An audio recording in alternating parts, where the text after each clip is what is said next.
And we are back, Irish Breakdown Nation, IB Nation. Welcome back to the Irish Breakdown Podcast. It is Thursday, December 1st. We have turned over another month, Ryan. Man, I got to tell you, we're getting pretty close to the date when I first offered you the job and you accepted. And we're a little over a month away from when you actually started. But, man, what a year it has been. Fired up to have you on board, Ryan. This is going to be kind of our first full offseason together, our first signing day together. I'm very excited about that. And, boy, I got to tell you, Ryan, there's a lot going on here, man. Like, this year has gone by fast, but it's like we have no time to celebrate. We just had our this past month on our podcast platform. We went over 3 million downloads for the year, which is more than double what we had in 2021. We had our second biggest month ever on the website. The only month that was bigger was the month kind of the transition from Kelly to Freeman for obvious reasons. We're rolling, y'all, and we're hoping to have some really exciting things come down the pike for y'all that's just going to make our content even better. So we're really, really, really, really excited about that. So Derek Calmer owes us $50. He said that we were going to get started at 2:04. So I was like, we're just sitting there kind of waiting. You know, I do want to kind of joke about it. I do want to explain to people, right? We try to give it a little bit of time. Sometimes it's late because we have things going on, but sometimes, you know, we want to. It's kind of like when you're listening, to a show on the radio, driving around a car. There's like it doesn't really start till like 1:03 because you got to listen to the commercials. We just want to give people time to get on board, right? Make sure that everybody's in before we get rocking and rolling. But we're always here. We're just kind of doing our last minute show prep. And Ryan, today's show is going to be a lot of fun because we are going to talk the transfer portal.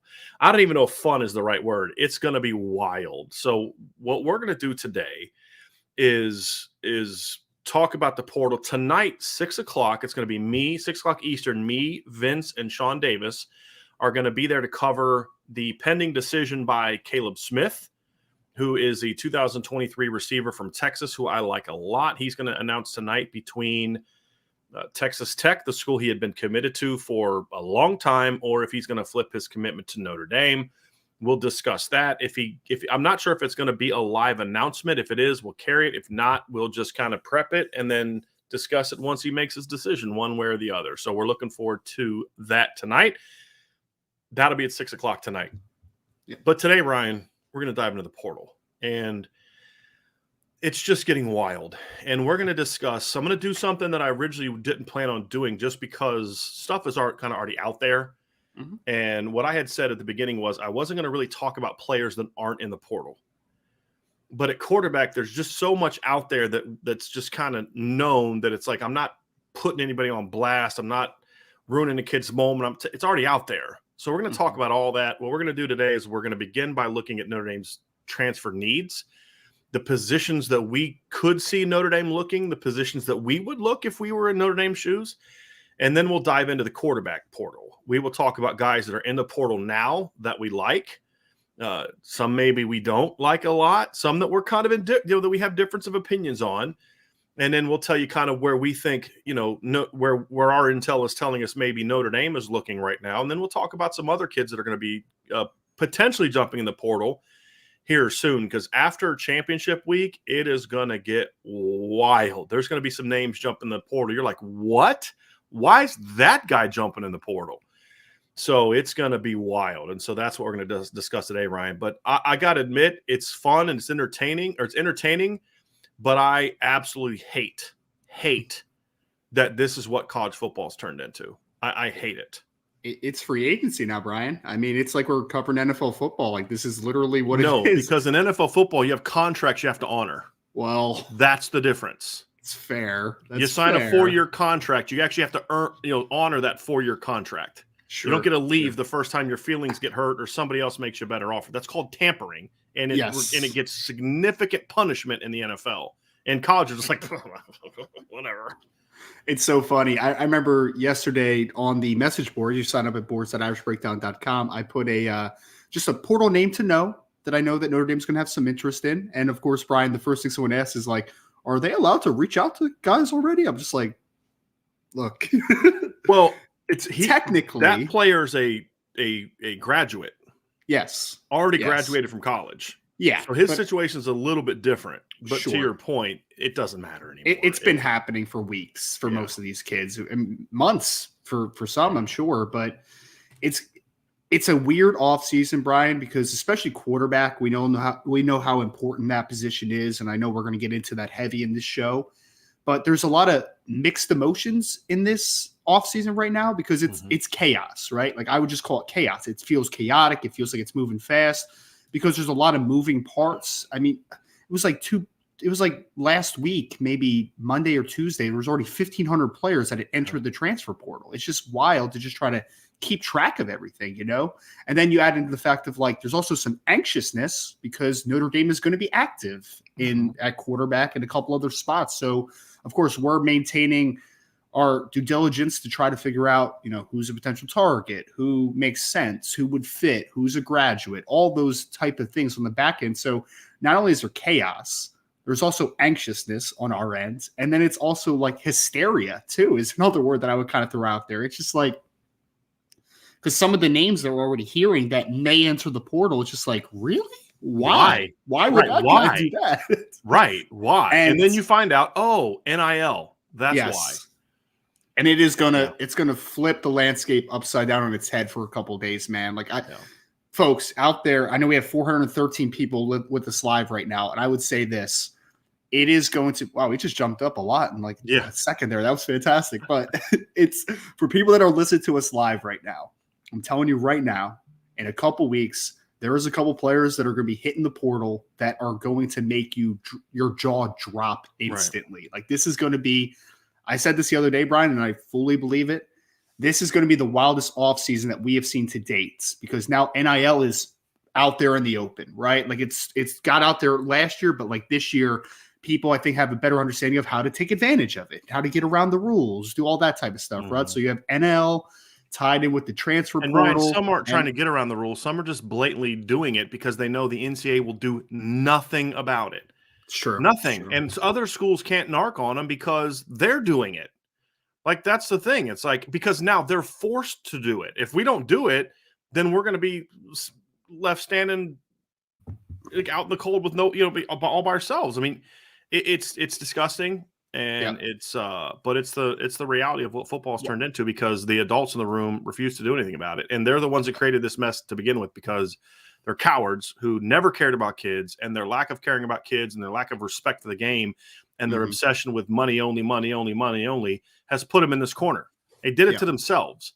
And the people that were supposed to be stewards of the game are the ones that are destroying the game, in my opinion. And I have nothing wrong. I have no problem with there needing to be an expanded transfer operation. We've talked about that. I hated the old system, but the new system is worse. And then when you combine it with a completely unfettered, unregulated NIL situation, it's just made college football really dirty. And it's always been dirty, but at least teams had to keep their dirtiness under the table.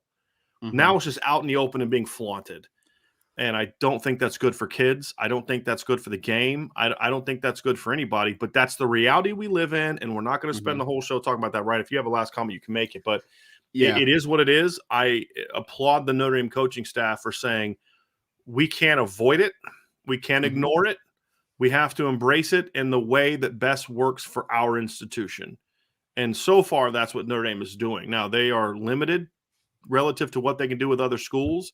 There's going to be some big name guys jumping into the portal. People are like, oh, why doesn't Notre Dame go after that guy? Because the only reason that kid who had the production he had this year is in the portal is because somebody's paying him. And Notre Dame's not going to do that. And you can complain about it and cry about it and say that they should. That's all fine. You're allowed to have that opinion, but they're not. They're not. They're not going to use it as now they'll tell the kid, hey, look, here's what the kids on our team are getting. But they're not going to put a package together to entice a kid to come. And honestly, I'm okay with that. I really am okay with that. Yeah. Well, and I was just going to say, Brian, the last note was I talked to a director of player personnel at a group of 5 school yesterday that I'm pretty good friends with. And we were talking about the transfer portal a little bit. And basically his remarks were exactly what you just said. They're forced to play the game now, right? And he's at a group of 5 school. It's not like they have a bunch of money to throw around, right? In the NIL side of everything, but it's unfortunate that, and I could tell just kind of talking to him that he hates it, like the landscape has been forced upon a lot of people. But unfortunately, with how the game is right now and how the NCAA, isn't doing anything to have restrictions of any sort, these teams, all these programs need to play to this landscape in order to survive, in order to do well, in order to maintain their roster construction. So it is unfortunate in a lot of ways, but obviously Notre Dame is going to acquire some good talent this offseason, which will be the exciting part. But to your point, it is a mess, and it's not going to get better anytime soon. Yeah. So, Ryan, let's dive into the portal, man. Let's talk about this. Let's talk about where Notre Dame has needs. And we can sort of begin by reminding people that Notre Dame's primary objective when it comes to building their roster, from what we see, from what we talk to, the things that we hear talking to sources, they are going to be a high school driven program. They are. And we'll get into some of the roster shakeup that we expect to happen moving forward, but it's not about purging a bunch of kids to open up 15 portal options. It's about getting the roster in a healthy place. Now, there are going to be some portal options here, Notre Dame, but they are going to always be like, you're going to see if kids jump in the portal from Notre Dame or other things happen where those kids are not on to count towards the 85 anymore, which we'll get to in a little bit. You're going to see then Notre Dame say, okay, cool. There's this kid we wanted in 2023 that we didn't have room for that we're going to try to go get now. That gives us, oh, snap. That gives us extra room next year in 2024, which is also why you're going to see Notre Dame more focused on the grad transfer portal at most positions as opposed to the undergrad portal, because you're getting those stopgaps and then you can still use that scholarship for the 2024 class. And that's kind of where you're going to see Notre Dame. They're still going to be a high school driven team, a development team, we're going to build our culture, and our culture is going to be in the way we develop kids over 2, 3, 4 years. And the Matt Bayless system is going to beat your free agent team when we get the program where we need to get it. That's what the philosophy is for Marcus Freeman and this coaching staff. But there are going to be holes that need to be filled at times. Mm-hmm. And we're going to use those holes. We're going to fill those holes at times with the transfer portal. At times, hopefully with a 5-star kid. Hey, should Notre Dame look at safety for for transfer? No, because there's not a dude in the portal that to me is going to bring more value to your secondary next year than Peyton Bowen. Right? That's like, so there's going to be those conversations as well. Now, sometimes you don't have that type of situation at a position and you need to go the portal route. And that's kind of where Notre Dame is at. So there are some positions of need. Mm-hmm. We'll get to quarterback last, Ryan, because that's where a lot of the oxygen is going to be spent. Let's get to a couple other positions. Wide receiver is one right now as well. Notre Dame, at the present moment, will only be bringing back 4 scholarship receivers next year at the present moment. It would not shock me to see that number change.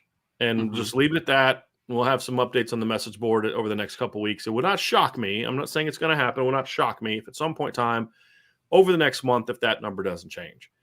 There's 4 kids coming in from the 2023 class, and they're trying to land Caleb Smith tonight, which would be 5.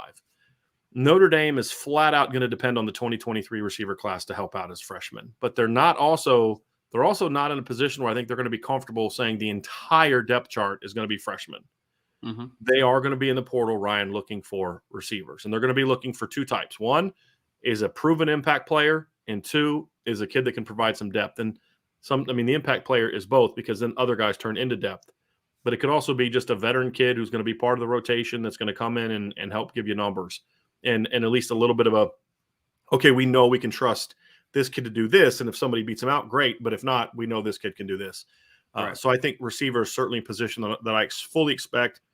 And we're not going to drop any names yet, but there's already some players that we think once they hit the portal, you'll see Notre Dame go after them. Because the one thing you can do as a coaching staff is you can start doing digging on, you can start watching film, you can start kind of, talking, looking at where the kid came from high school and doing some of those type of things that are allowed and recommended to say, hey, once the portal hits, we've done all the film breakdowns we need.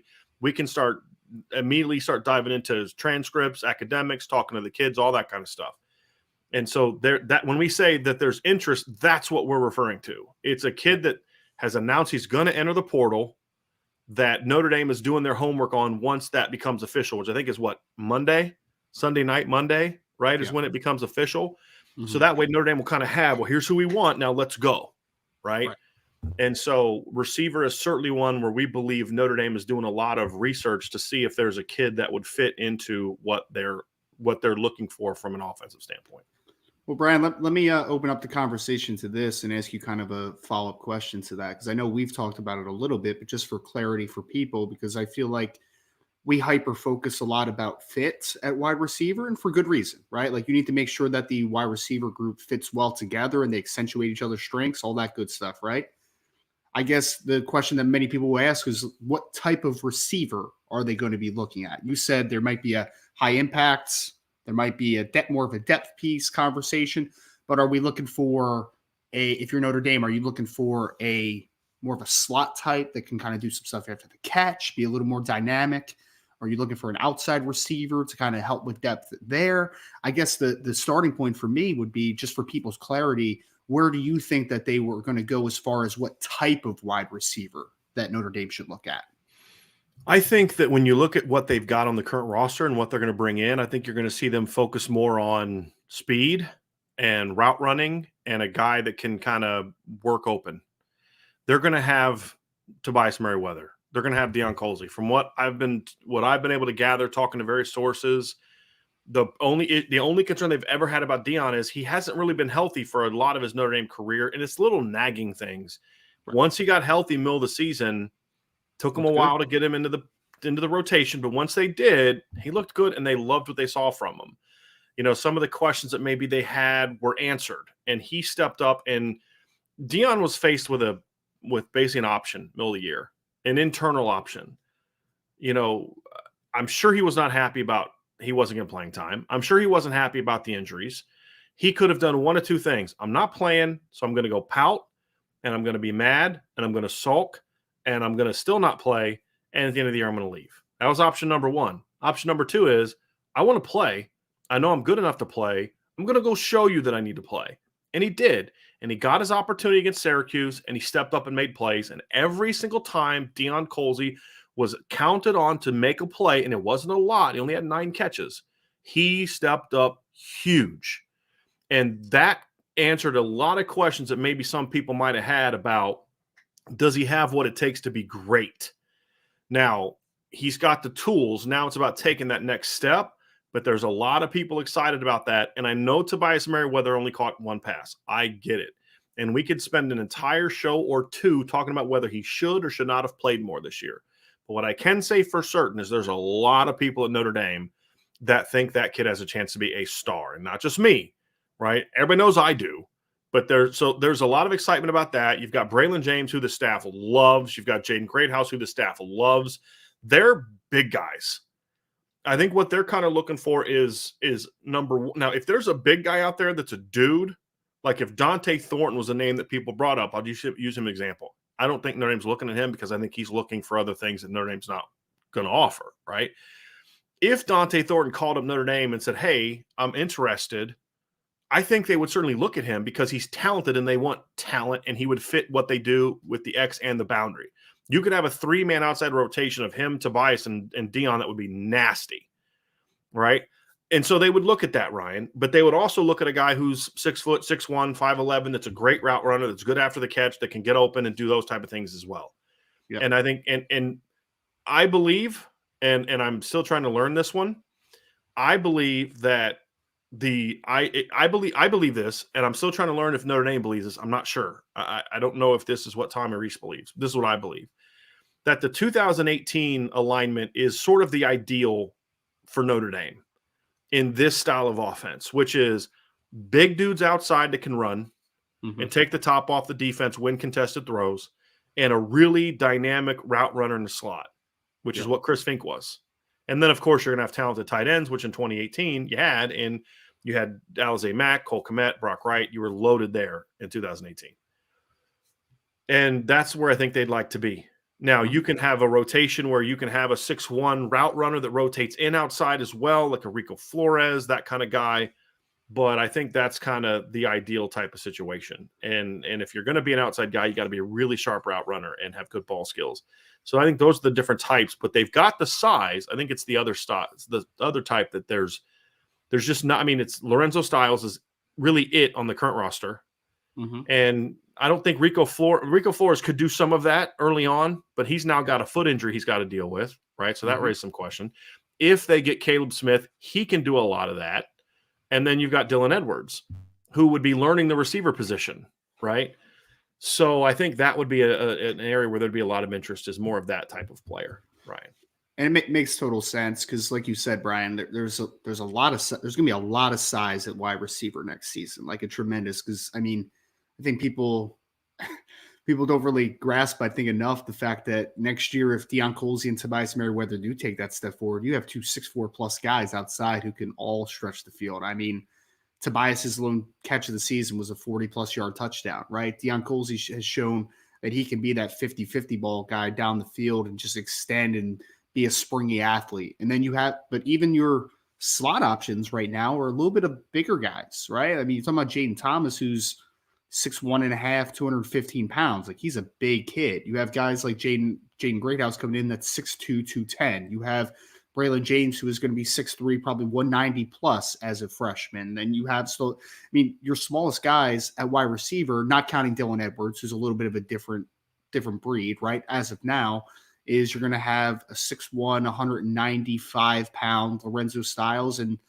Rico Flores is roughly the same size, right? So you do have a very big wide receiver group. So I think for me, I asked the question because I think that is what's missing in a volume perspective in this roster, right? Is that guy that can kind of make people miss in space, that can do some stuff after the catch, that can be a dynamic route runner. Like, there's not a ton of that on this roster right now. I think that Lorenzo can do some of those things, right?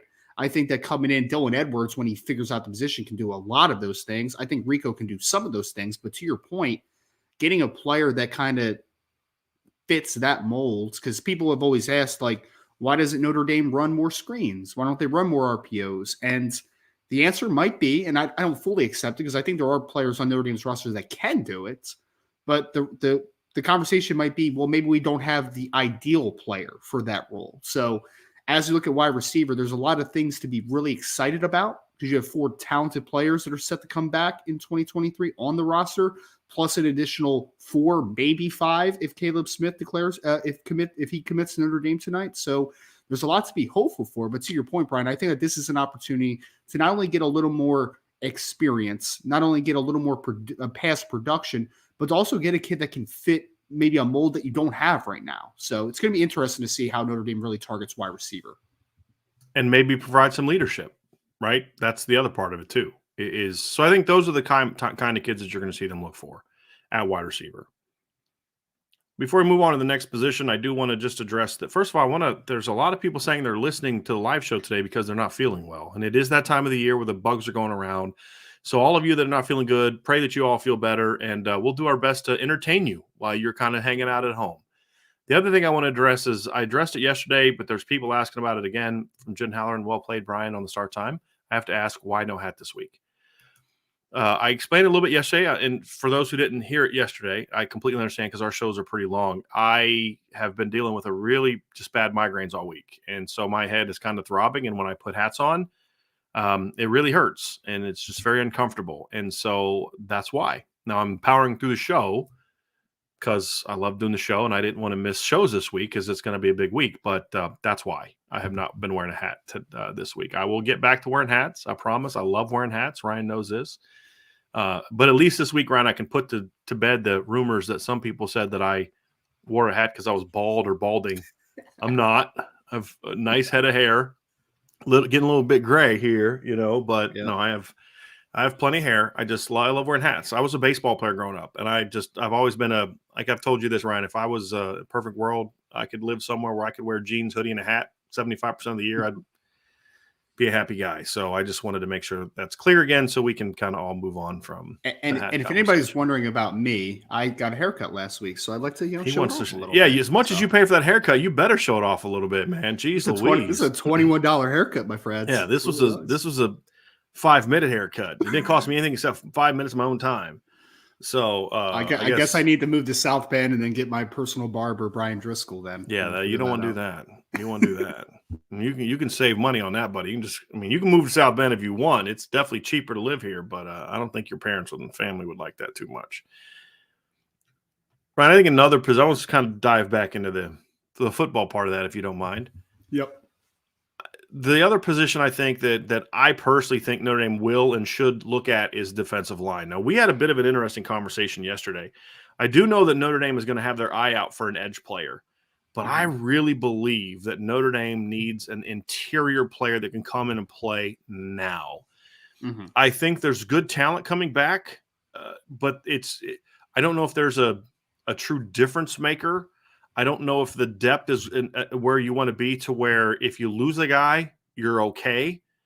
There's some bodies there that are got some. Howard Cross obviously had a very good season for Notre Dame this year. I mean, I would argue was their best defensive tackle for most of the year when you consider that Jason Ademiyola was banged up and missed some time. I mean, Jason was the flashiest. Howard was the most steady because he was on the field more often. He did miss one game as well, but he was very steady. Case could be made that he was there. I think that you're going to lose Jason Ademiyola. You've already lost Jacob Lacey, who was expected to be a key part of the rotation next year. Mm-hmm. You'll have Gabriel Rubio coming back. You're also going to lose Chris Smith. So you lost 3 guys from your rotation this year. One you lost early, but then you're going to lose 2 of your very key interior guys in Chris Smith and Jason Ademiyola. Gabriel Rubio started to step up. Aiden Kanaana is coming off of an injury. I don't know if he's ever going to be able to kind of get to where he could have been because of the knee injury. That's going to be a tough one.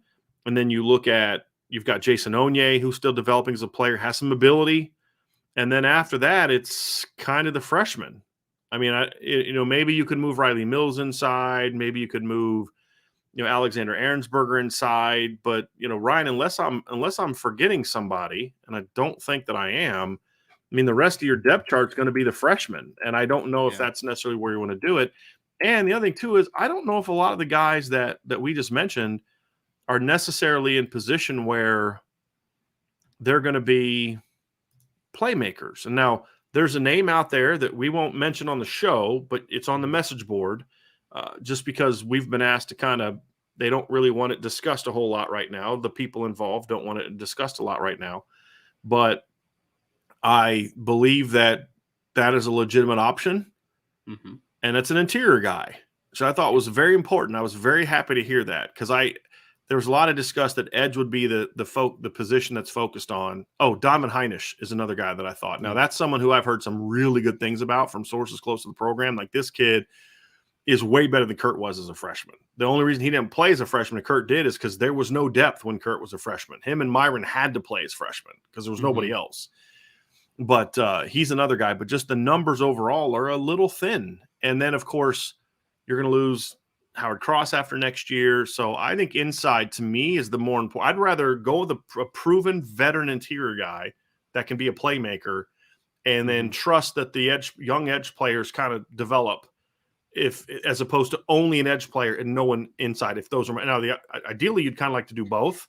Mm-hmm. Get a good veteran edge player that can come in and if Josh Burnham and Aiden Goldbauer aren't ready to take over full-time roles, he can, and then they can step into rotational roles and play. And then they can take over as full-time guys as redshirt sophomores in 2024. I think that's the ideal for me, Ryan, is an edge guy, a Viper type that can come in and be either start or be part of a rotation and help, and an interior guy. But if I have to take one that's got to be impactful, I'd rather take an impactful interior guy. I think that's the bigger need. And you put that guy next to Howard Cross with Gabriel Rubio working into the rotation and Jason Onye working into the rotation, possibly Donovan Heinisch, maybe one of the freshmen. I start feeling really good about the interior of Notre Dame's defensive line next year, Ryan. What say you? Well, and I would say this too, Brian. Last offseason, you found a pretty nice contributor in Chris Smith. He did a nice job for what the expectations were and kind of what people had thought of what his impact would be. Even myself, I thought he played some pretty good football. But the difference from last year to this year now on the interior is last year you had Jason Adamalola coming back, right? You had Howard Cross coming back. You knew those guys were going to be good. You needed some guys behind them to step up, which, we did see in sprinkles with like Gabriel Rubio. I thought did some nice stuff, obviously, in a backup role. But this year you have to replace a starter. Jason Adamalola is not going to be back. So there is some question, there is a lack of experience definitely from a starting perspective, but just from a playing experience perspective in general. There's still talent, sure. But I think the other thing too, Brian, is that there's not a ton of size at defensive tackle right now for Notre Dame because you lost Chris Smith, who was your lone 300-plus pounder that is a consistent player on the interior, right? You have Howard Cross coming back, who's 270 pounds. You lose Jason Adamalola, who also wasn't the biggest guy in the world, but he was still 280-plus pounds himself. So you don't really have a ton of size outside of Gabriel Rubio, who's 290-something pounds. Unless Aiden Kaneana can step up, but he's been injured a lot of his Notre Dame career, and you can't assume he's going to all of a sudden be healthy and break out. To your point, right? I'm backing up your point on that. No, absolutely. And I mean, if Jason Onye takes a nice step, then maybe he provides some of that bigger size. But he's more Jason Adamalola style of play wise than he is. He's not Gabriel Rubio or Chris Smith. Exactly. He'd be a guy that you want as a penetrator, a disruptor, a playmaker kind of thing. Yep. Same with Donovan Heinisch. Donovan Heinisch is different than his brother. Mm-hmm. He's going to be more of a Jason Adamalola type as opposed to a Howard Cross, Jason Adamalola type, penetrator, disruptor, that kind of thing. Then he is going to be a space eater. Right. And so let's be honest about something, Ryan. Mm-hmm. The way that Al Golden ran his defense this year, he's going to need a nose that can eat up space. I don't like it. I didn't like how he used him, but that's the reality of it. So as long as he's going to be the defensive coordinator, they're going to need a guy that can bring some mass up the middle. Yep. That's just the reality. Which is why if you go sign up at theboards.irishbreakdown.com, we threw out a pretty interesting name up there because he is a guy that has some size and some versatility. And I know there's substantial interest from his side of things as well. And it's actually a guy that I have a little bit of a relationship with. So if Notre Dame is able to land that guy, I'll give you all the insight that you wanted to that conversation. But I think that is an important position. I've always been on, for the Viper side of things, Brian, I've always been on the side of, for me, pass rush and the edge position is just so important, right? That I am so excited about what Joshua Burnham can bring. I'm so excited about what Aiden Gabira can bring. I'm so excited what Jordan Patello can bring. I think that those guys could be a really nice tandem at Viper.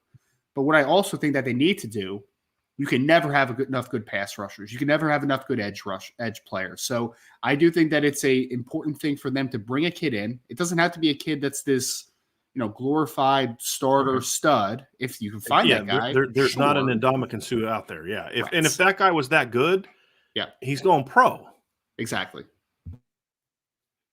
So, but to that point, I think there is a need, and there's already been a couple interesting Viper types that have entered the portal that I'm sure Notre Dame is probably going to at least do their due diligence on, and at least do the background check stuff on. So where they go with that position, I'm not 100% sure, but I do think that it's important that Notre Dame continues to bolster that position because with Keon Keeley decommitting in the 2023 class, you don't have the immediate help from 2023 at the Viper spot, which, makes it a little bit of more of an important haul for the transfer side.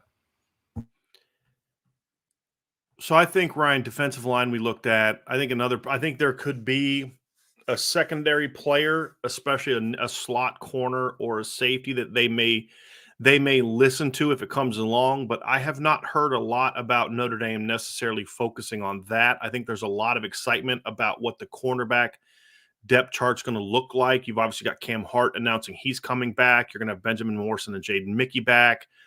If just one of the current sophomores of Ryan Barnes, Chance Tucker, and Philip Riley come back, plus you get Christian Gray and Micah Bell, who are, Christian Gray technically and lengthwise is ready to play right now. He's very similar to Benjamin Moore, he's longer than Benjamin Morrison, right? Size wise. And he's maybe not as explosive athletically as Benjamin was on film to me, but he's very smooth, very fluid, has played some big time competition in high school. He's a kid that if you need a freshman to come in and play, you've got Clarence Lewis still. So the depth of corners, they're straight, right? What big time corner is going to look at the depth chart at corner and be like, yeah, I want to compete with that for playing time? Hard pass. right? Safety, maybe. If Brandon Joseph goes pro, maybe. But I really think that there's a lot of excitement about – I think if they were to get a safety, it'd be a depth player more so than a starter. It wouldn't be a Brandon Joseph type. It'd be more of a depth guy to protect you in case there are some injuries. That's the reality.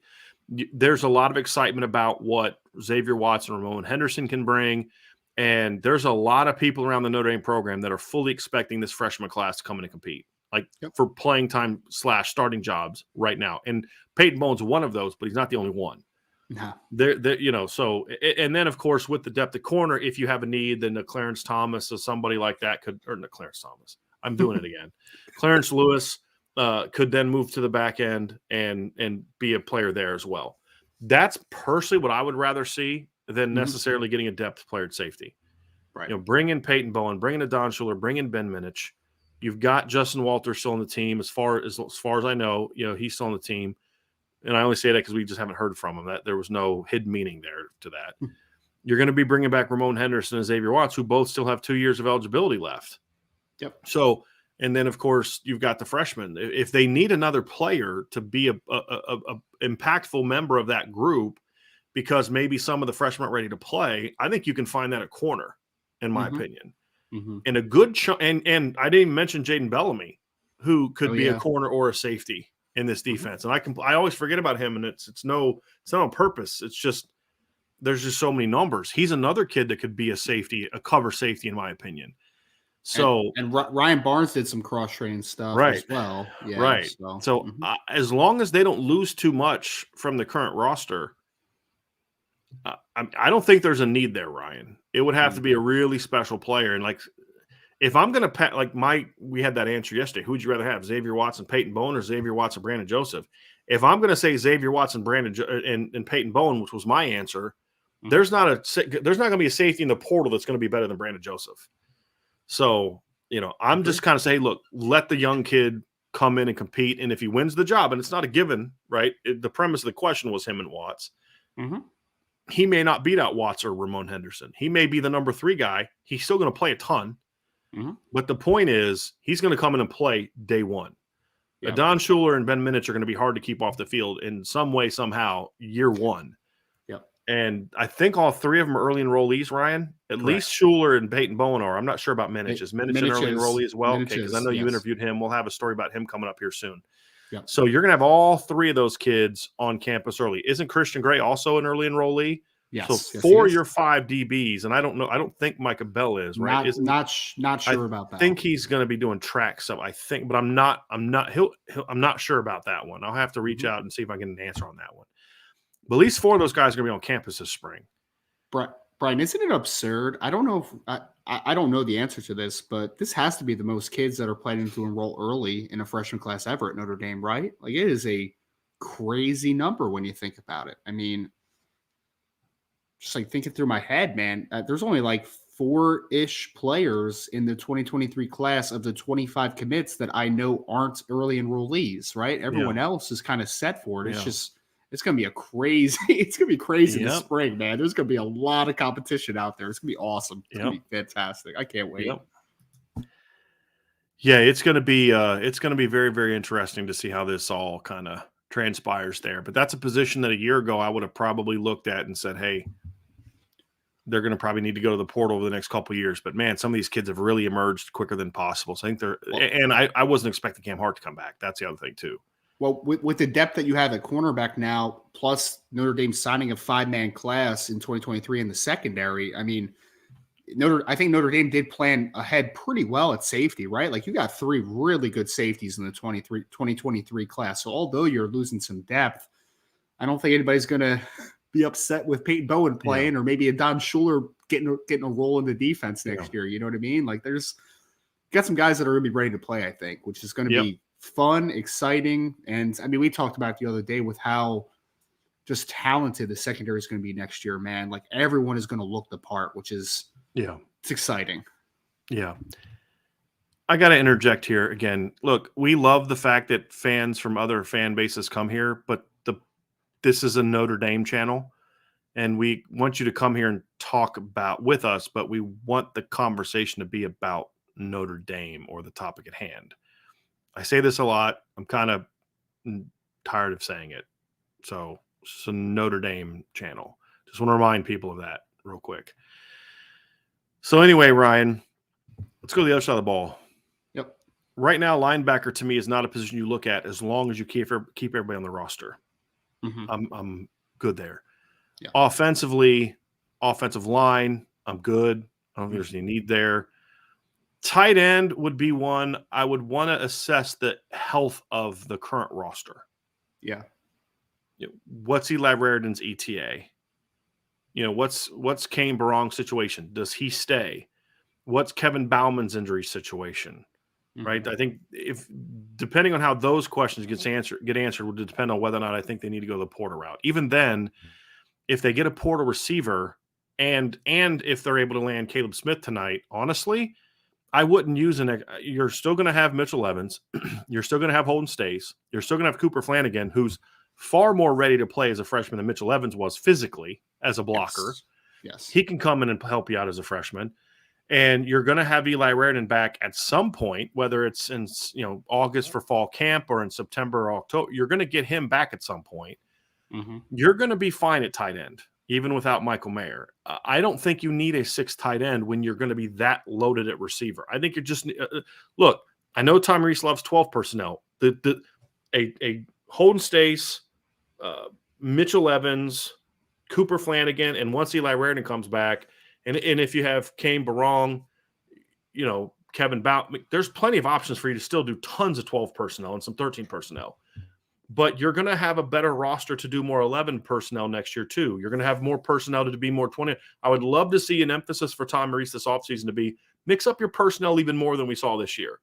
And use 11 personnel a little bit better. And I think if Deion Colsey and Tobias Merriweather really step up this year on the outside, that could force Jaden Thomas inside.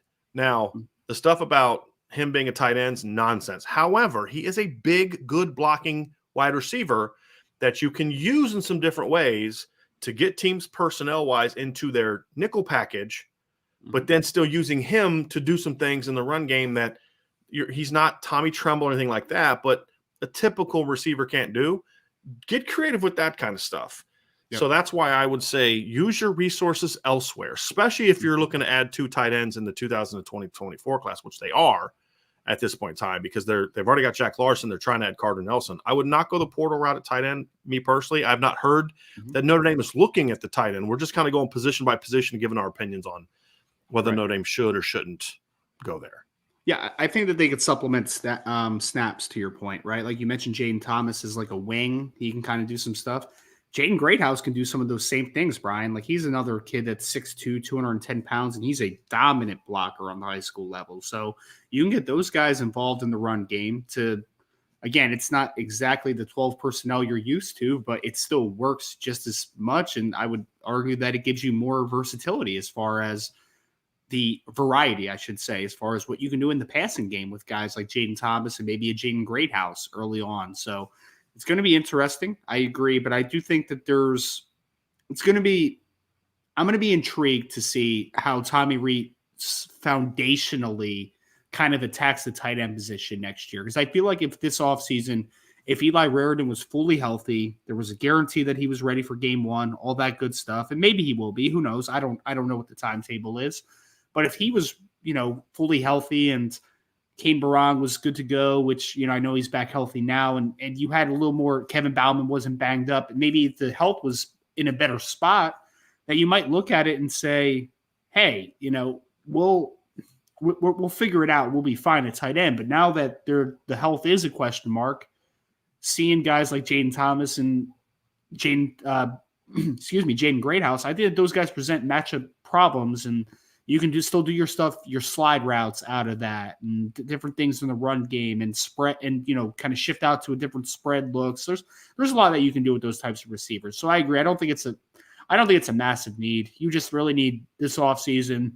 guys like Holden Stays to really step up. Those younger guys, Cooper Flanagan to come in, because I know he's also an early enrollee, so he's going to get an opportunity to come in and see what he can do in the run game. So I think there's options there. It's just about maximizing player strengths, I think, is my biggest thing I want to see this offseason. Running back, not a need. Not a need. But I just saw an Iowa running back in the portal, Brian. So we can just transition right past running back and move on to quarterback. That's the position where Notre Dame's going to obviously be involved. And that's a position where it's going to create a lot of the attention, and understandably so. And there's going to be some kids jumping in the portal. We believe, based on the intel we've gathered from all of our different resources, that once the championship games are over, it's going to be wild, potentially wild. Now, there's also a chance that deals get made or pushed, and certain schools make what they need to do to keep guys. We saw a report today, Ryan, that you sent me that Tyler Van Dyke, a player from Miami, who I was definitely on my radar as a potential portal guy, had announced that he was going to stay at sources have said that he's going to stay in Miami because he got a new NIL deal.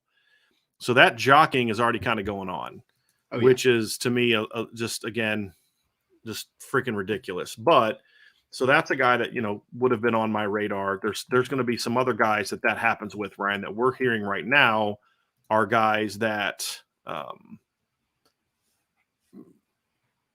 Notre Dame wouldn't really, with a lot of those, wouldn't really necessarily be in that conversation. So let's look at some guys that, number one, that are on the portal, and we'll kind of go bottom to top and kind of give our opinions on them as players and the fit at Notre Dame and what we've heard about if there is any interest on Notre Dame's part. And we'll begin with a kid that's in the portal from Georgia Tech, Jeff Sims, who has entered the transfer portal. He's a guy that's a very popular name in Notre Dame circles for some reason. I'm not quite sure what the connect. I'm not saying this in the critical of his talent, but I don't know why he's the name that initially attracted so much discussion, other than maybe he was first. But he's obviously a name that a lot of people are intrigued by. Ryan, big arm, athletic, not a fit at Notre Dame. And from talking to sources, I don't see Notre Dame making any kind of move in that direction for Jeff Sims. I do not see that happening once the portal opens up. Yeah, I mean, he was an interesting player to me early on because I think that sometimes you try to overcorrect things, right? You're looking at and you're like, oh, this quarterback position needs kind of an injection of more talent, right? So then your mind goes to, well, who's the most talented guy out there, right? And I think that might be Jeff Sims if we're talking about just pure arm strength and athleticism. The kid's a really talented kid. There's no doubt. But I agree with you 100% in the sense that I do not think he fits the system that Notre Dame wants to run. No argument there at all. And, we've heard some things that might be behind the scenes that may also make it a great fit overall. So it makes sense that Notre Dame would not be a suitor. I think in the right system with the right coaching staff, Jeff Sims could be a really dynamic football player. Just unfortunately, the fit doesn't make sense for Notre Dame. So it's not going to be a thing, but he's obviously very talented. And I don't even think it's unfortunate for me. I mean, and you and I have a difference of opinion on him. I feel like if I was looking at it from an NFL draft standpoint, I would probably like him more because there are tools there. I just have never felt he's been a good college quarterback. And at some point in time, the tools have to turn into production. And we've never seen that from him. Again, tools, yes. And you can say, oh, he didn't have players around him. Their talent doesn't lack bums. I mean, their roster isn't full of bums. It doesn't lack ability. It's not loaded by any stretch, but it's not like a bunch of bums. I mean, he had Jahmyr Gibbs the year before. But if you look at the production, I mean, he's a guy that's barely been a 60% passer one year. He's been sub 60 every other year. Part of that's the talent.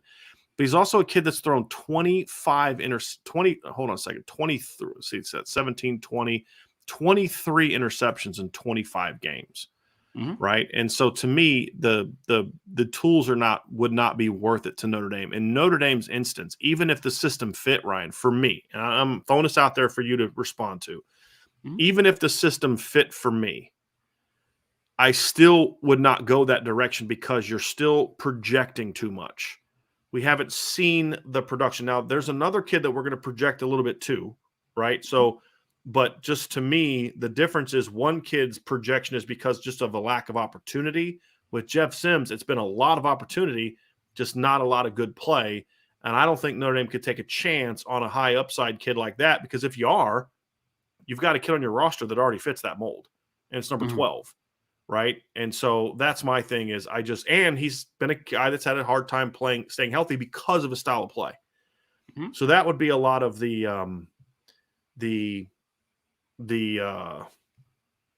concern that I would Drawbacks. have, even if the fit was there for Notre Dame. You know what I Right. mean? Yeah. So thoughts? I mean, it makes sense, and I wouldn't push back. They're all reasonable. They're all reasonable things to take into account that don't make Jeff Sims a good fit. Not pushing back at that at all. I ultimately would like to think that a coaching staff could get the most out of Jeff Sims. But again, maybe this isn't the right situation. He's a kid that has multiple years of eligibility, though, so it doesn't necessarily mean that 2023 has to be the end all be all. But I mean, again, if you are looking for more of a floor versus a ceiling conversation, I know there's a couple players that have decent ceilings that we're going to talk about, but maybe substantially higher floors. I totally get that because Tyler Buckner is a player that has struggled to stay healthy, right? So that gives you some threat there. You have a true freshman, Kenny Mitchell, coming in that could play if you needed him to, but you don't want him to be forced to have to play if he's not ready, right? So you do need a little bit of a floor in this conversation, which I fully respect that. And if you're looking for more of the floor play, Jeff Sims is not your guy. I totally get that because there's injuries, like you said, there's been uneven play. I think that a lot of it has been situationally dictated as far as a lot of the inconsistencies that he's had. If I'm being completely transparent there, I don't think that there's been a great situation. I don't think it was a great coaching staff. I think that there was a lot going against him, but I agree with you. And I've come around to this after my initial thoughts about Jeff Sims is that I don't think he's a good fit at Notre Dame. I don't, for a variety of reasons. I do hope, though, and I said this already, but I just want to reiterate it. I think in the right situation, I think Jeff Sims could be very successful. So hopefully he finds it. It's just not going to be at South Bend. Yeah. Well, this past year he had a quarterback. He had an offensive coordinator that has shown he can get a lot of production from a running quarterback. And we just didn't see it. So yeah, we'll see how it plays out. But he won't be a guy that Notre Dame looks at. You mentioned the floor isn't there. Well, there's another guy in the portal that's all he is floor. And I mean that in a complimentary standpoint. And that's Cade McNamara from Michigan who entered the portal. Yep. I'll share my opinion here in a second about Cade McNamara, but here's the positive for Cade McNamara. He is experienced. He is accurate. He is a good decision maker. He is a guy that if you put, he's good. He's got good ball placement. He throws a decent deep ball when he gets time. Throws pretty decent deep ball. Doesn't have a cannon for an arm, but he throws nice touch. Is accurate with the deep ball. He's a guy that you have seen if you put a good offensive line and a run game around him, even in a great defense, even with mediocre receivers, he can win you some big games.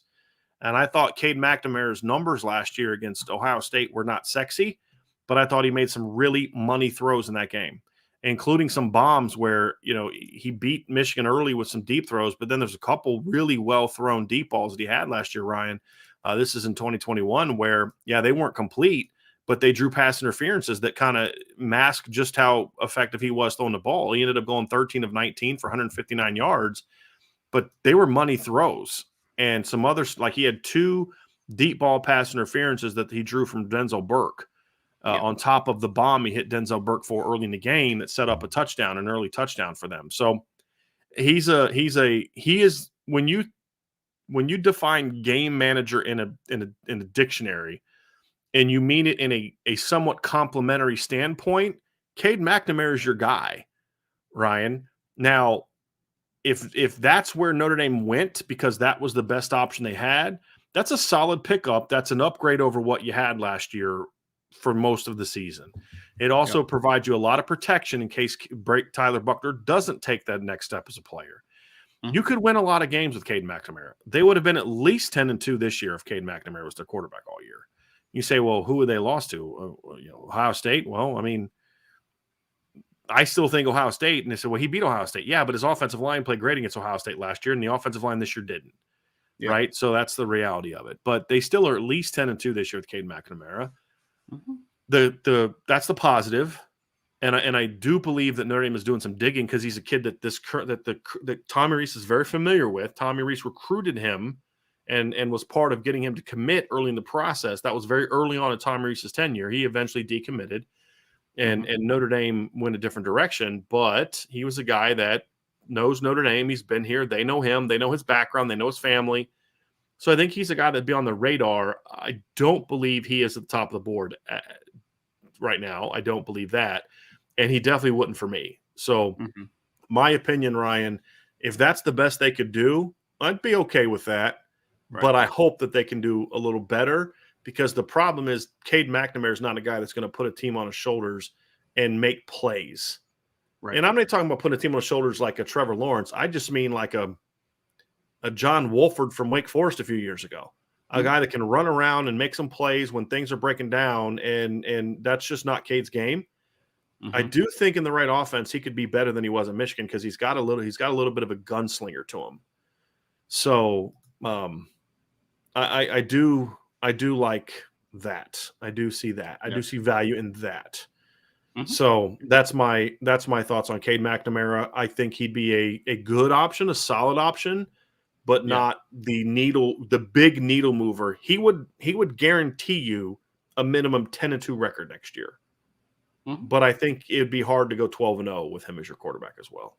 I think that you said it perfectly. It's not a needle mover for me, which is why when I first heard it, my initial reaction was, I hope that that's not the guy that they just decide on quickly and it's like, that's our guy, right? Because that would be a very different conversation, to your point, if you're doing your due diligence, a couple quarterbacks aren't interested, and then the best that you can get is Cade, right? Like, that's a much different conversation.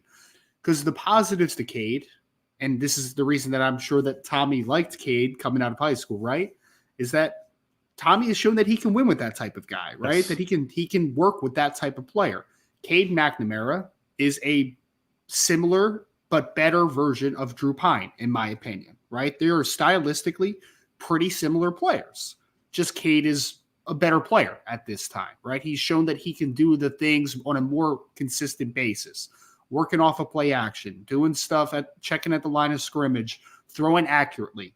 He can do all those things. So I agree. The floor is very high with Cade. Cade is not going to self-destruct usually, right? Like, he's not going to cost you a football game.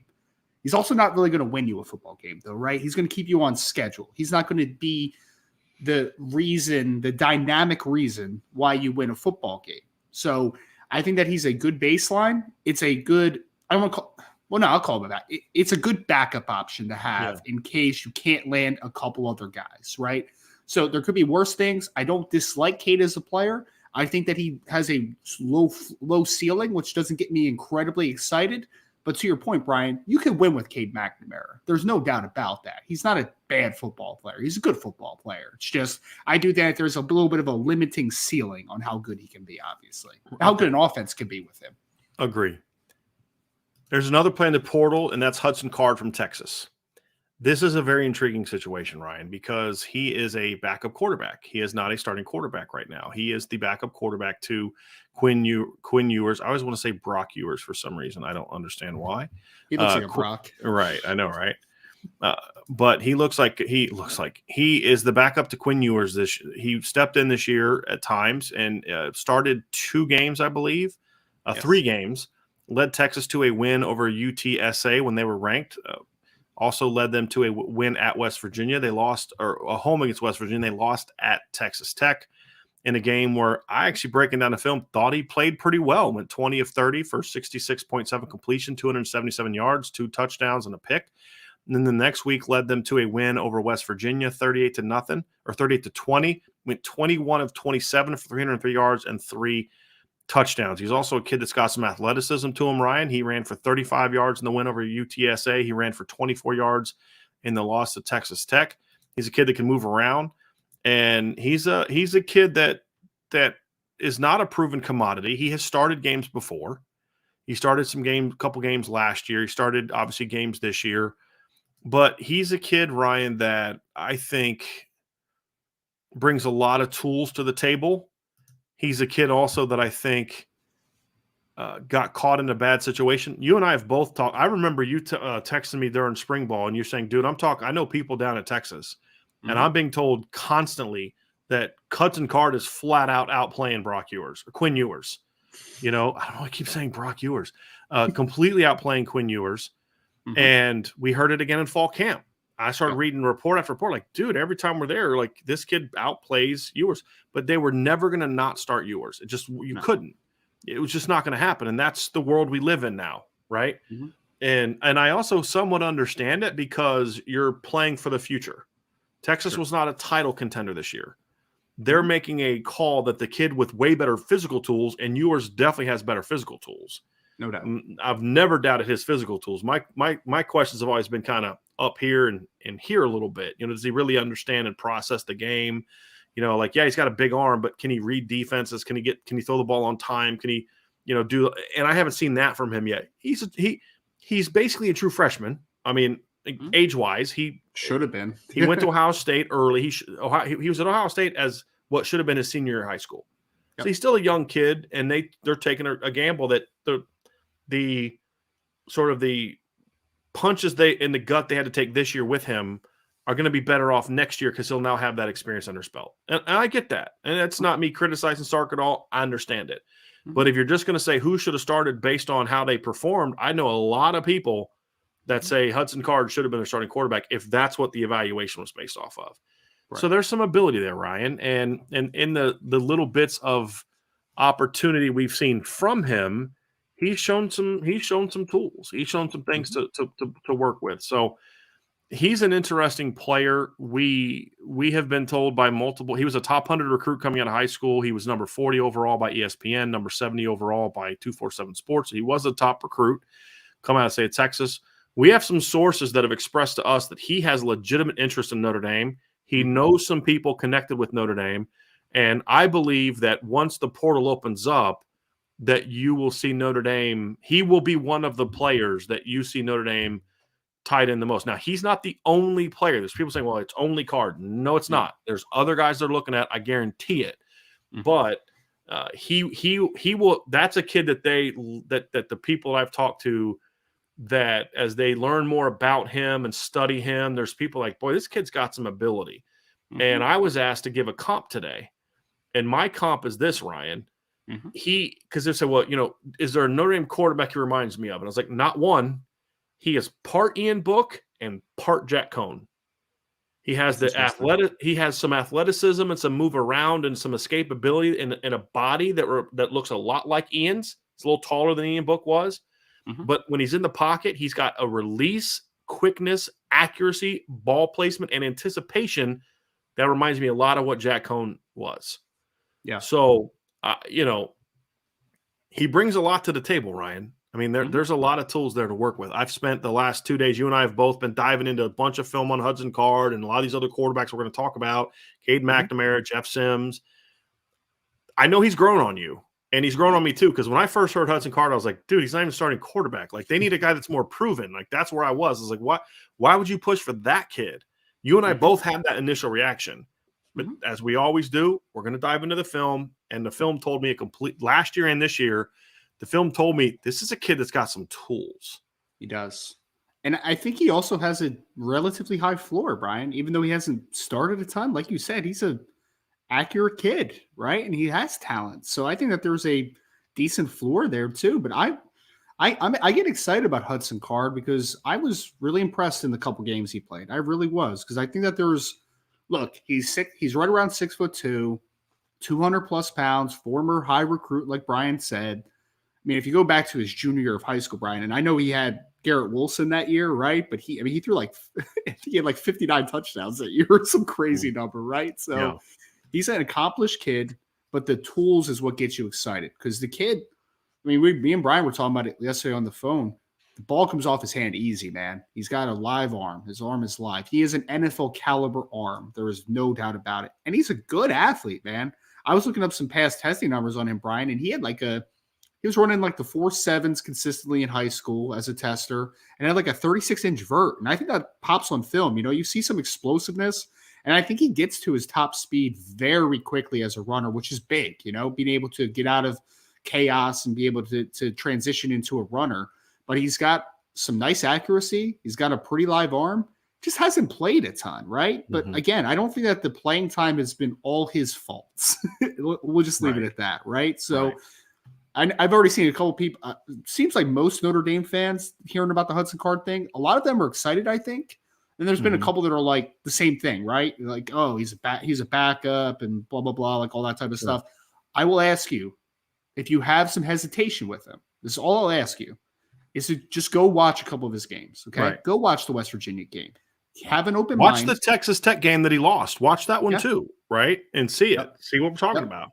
Even I would even go back into I thought against the Alabama, everyone's always like, oh man, if Quinn Ewers doesn't get hurt, they win that football game. And like you might be right. I don't know if you're right or wrong with that. But Hudson Card did not play bad against Alabama. He really did not, Right. if you go back and watch it. So just watch with an open mind. I think there's a lot of tools there. And if he ends up Notre Dame's decision in the transfer portal, I'll be excited because I think that he has, because if you get Hudson Card with Tyler Buckner coming back, hopefully fully healthy, and Kenny Minchie coming in, your Notre Dame quarterback room just got a lot more talented in one offseason. It sure did. So I'd be very excited about Hudson Card potentially for Notre Dame if that is the guy that they ultimately end up with. Yep, I agree. Now, Ryan, there's some other guys that are not in the portal yet that we've heard from a lot of different sources, not Notre Dame related, that are potentially could jump in, and I want to discuss a few of them. And there's been some linkage to Notre Dame with some of them. The first one is Devin Leary from NC State. Now, everybody knows Ryan and I are big Devin Leary fans as a passer. I don't see that one. Even if he jumps in the portal, I just don't see it. I don't think you can justify bringing in a kid that's got his injury history, because here's the deal. If it wasn't for injuries, Notre Dame's not in the portal right now looking for a starting quarterback. If Tyler Buckner doesn't have his injury history he has, and he's the starting quarterback for 12 games this year, the conversation of quarterback is going to be completely different right now. Completely different right now. And so I don't think you can bring in a guy who's had a lower and now an upper body injury. The fact that this year was an upper body thing makes me really nervous about that. He's not going to be fully healthy for spring ball, which means he's going to miss some time developing that rapport with the players. And I don't think his accuracy, ball placement, and decision-making is so great that he can overcome that while missing time. So as much as I love his talent, I personally don't see the fit and would be a little surprised if Notre Dame made a push there. And, that's kind of some things that I've gathered. So I don't think Devin Leary is going to be the option that some people think that he is. And I don't. Thoughts on that?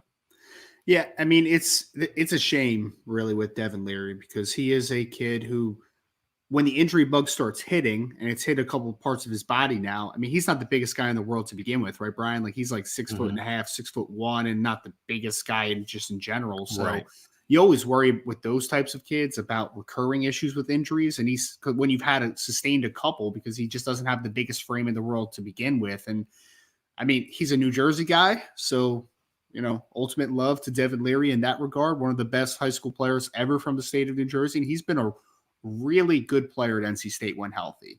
Two wrongs don't make a right? So you're sitting there with a quarterback that has injuries coming back in Tyler Buckner.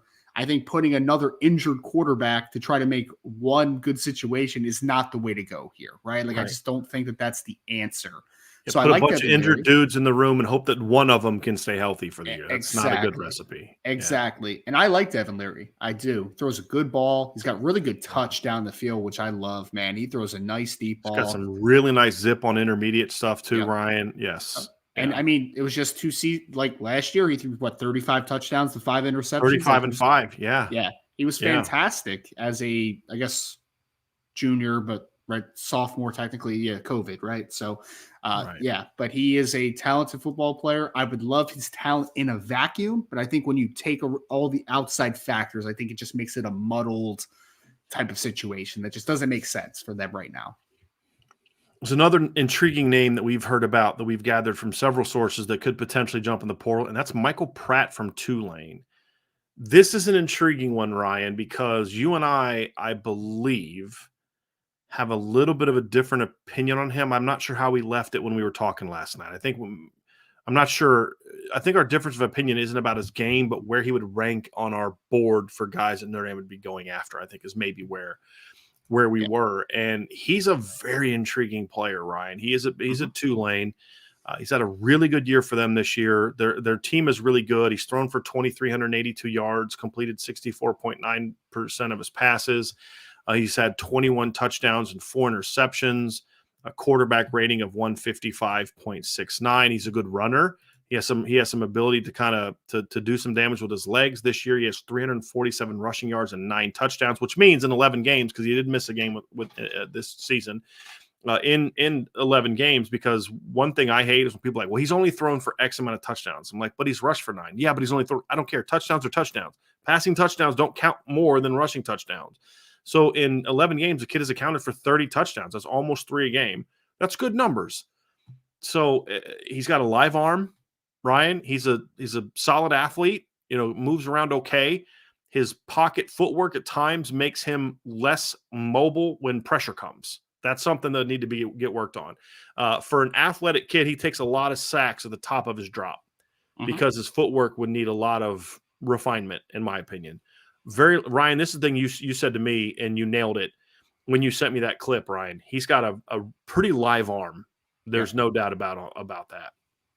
Well, I think, Brian, and we talked about this yesterday a little bit, I think from a style perspective, him and Hudson Card are pretty similar players, right? Like their body types are kind of similar. They're both good athletes. I think Card's a little more athletic than Pratt, but I think Pratt's arm's a little bit liver than Card, right? Like he generates some very easy velocity. And I think he's a really talented thrower. And when he's in rhythm, I think he's accurate. It's just, as of now, there are some inconsistencies. And this is one where it makes it tough because I don't think it's all on him, right? Correct. Like there's definitely some inconsistencies. I don't think his offensive line's very good. I think his running back is a heck of a player, but I don't think his wide receivers are great either. But I actually think they're decent, though. I don't think they use them well. I see where you're coming from because, like, we both watched the Kansas State game. Like, these kids are not getting open. I'm like, but they got like small, shifty guys that they're asking to run vertical routes. They're not using their speed, so I thought it was more of a scheme thing. Yeah. But when they would let those kids kind of run and get across the field, they were better. So that's the other thing too. I don't love the offense it came from. They don't ask them to make a lot of tough throws. They don't ask them to make a lot of tough reads. The schemes are kind of blah. A lot of stop routes, and I think that's kind of one of the things that hurts him, in my view, is he does. Whereas Hudson Card's coming from having run Steve Sarkisian's offense the last 2 years. If he were to come to Notre Dame, Tommy Rees's offense is not easy for a quarterback to run. We've talked about this. That's a kid that's going to make a really easy mental transition into what Tommy's asked him to do. And so, to me, I feel like that's another bonus because Michael Pratt's a kid that just isn't asked to do a lot, which is kind of weird. Now, it works for Willie Fritz. They're a good football team. Yep. But then when you needed him to open it up a little bit more against UCF, you're now asking him to do something that you haven't had him do all year. Now you're expecting him to go work miracles in like game 9 or 10. You know what I mean? Like, I just didn't I didn't love how they used him, Ryan. I really didn't. And he's also a kid that's been banged up multiple times during his career, including missing a game this year. But I mean, that's part of the deal. Kids, kids miss games, but came back and played fine. It just, that's my red flag. Those are my couple red flags for him, but the tools are there. Yeah. I guess for me, I just want a guy that's a little bit more fundamentally ready to go. And I feel like fundamentally Hudson Card's ready to go. Fundamentally, Michael Pratt would need some work. That would be my concern. And I also have a bit of a red flag about a kid who's starting in the AAC and leading his team to the conference title game that's looking to transfer. Because my thing would be, you got a shot to play in the Cotton Bowl. What are you transferring for? And that makes me think that what he's looking for is not an opportunity, better development. It would be more of one of two things. It would be one of two things. Number one is he wants to go somewhere that's going to let him throw more, which I would totally understand because they don't let him open it up, right? So he can't really showcase himself. That I understand. Or it's going to be NIL related. And if it's the latter, then I don't think Notre Dame's going to be in that mix at all. Right. Yeah, he wouldn't be a fit in that situation. One thing I also do like about him, though, Brian, just adding into the talent, because we could talk about the talent, right? The kid is gifted. There's no doubt. I also do like that he's played a lot of football, right? Like He's he tough. started a ton of football. He's Yeah. seen live bullets, right? Like he's seen things. Because I agree, from a technical perspective, from a mechanical perspective, I should say, Hudson Card is more consistent in his drops from his platform, all those things. But then there's also the other side but there's also some things in game that Hudson Card hasn't seen yet, right? He hasn't seen, I mean, I'm sure he's seen corner fires and stuff like that, but like different variations of seen the coverages. volume of it. Exactly. Michael Pratt's had more live bullets. I mean, the kid's thrown 60-something touchdowns in 3 years, right? Yeah. Like he's had some production. So he's a 3-year starter, Ryan. I mean, he played 10 games and threw 20 touchdowns in 2010. He played 12 games last year, threw 21 touchdowns, and he's played 11 games this year. I mean, the kid's got over 60. He's got 62 passing touchdowns, and he's got 22 rushing touchdowns. You're talking about kids that accumulated over 80 touchdowns in college. Yep. You know, I mean, that's a lot of experience. A lot of experience. Absolutely. And he's tough. That kid takes a beating. Yes, he does, man. Yes, like, he does. Maybe that's one of the reasons I like him so much, because I do like tough guys at quarterback. I will not lie, man. Guys that get smoked and just get up like nothing happens. Like he's got a little swagger to him, you know? There's clips on film this year. I was watching the East Carolina, which was one of his best games production-wise. There's 4 or 5 clips that maybe 3 or 4, but there's at least 3 or 4 clips that I remember where he gets to the top of his drop and doesn't just get hit by a dude. He gets hit by like 3 at as soon as he gets to the top of his drop. And you're like, dude, what the heck are y'all? You know what I mean? Like, did you guys like think you were running like a screen? And it was weird. He gets up, he brushes himself off, and he gets right back at it. And I would also. Could you imagine Michael Pratt, like if he did transfer to Notre Dame and it was like his first game, Brian, like he'd be in the pocket, he'd be like, oh wait, nobody's coming? That's crazy. Yeah. There's no pressure happening right now. Right, like, why is he running around like that? He's like, dude, I just thought there was going to be pressure. Why? I was like, have you seen my film the last 3 years? So yeah, that'd be hilarious. He wouldn't know what to do with himself with all that time. But when he gets a clean pocket, though, he throws a really nice ball. And he can throw when his feet aren't set too, which I think is needed in any offense. Really, you have to have the ability to throw when you can't get into rhythm and plant your feet and do all that kind of stuff. And I like that about him. I mean, there's a lot to like, Ryan. We're nitpicking this game a little bit, and there's things to nitpick with all these quarterbacks, and that's what we do, right? And but the kid's got ability. He's got tools. Yep. I just have that hang up about what the transition would be like from a pretty generic, bland offense to what Tommy Rees would ask him to run. Yeah.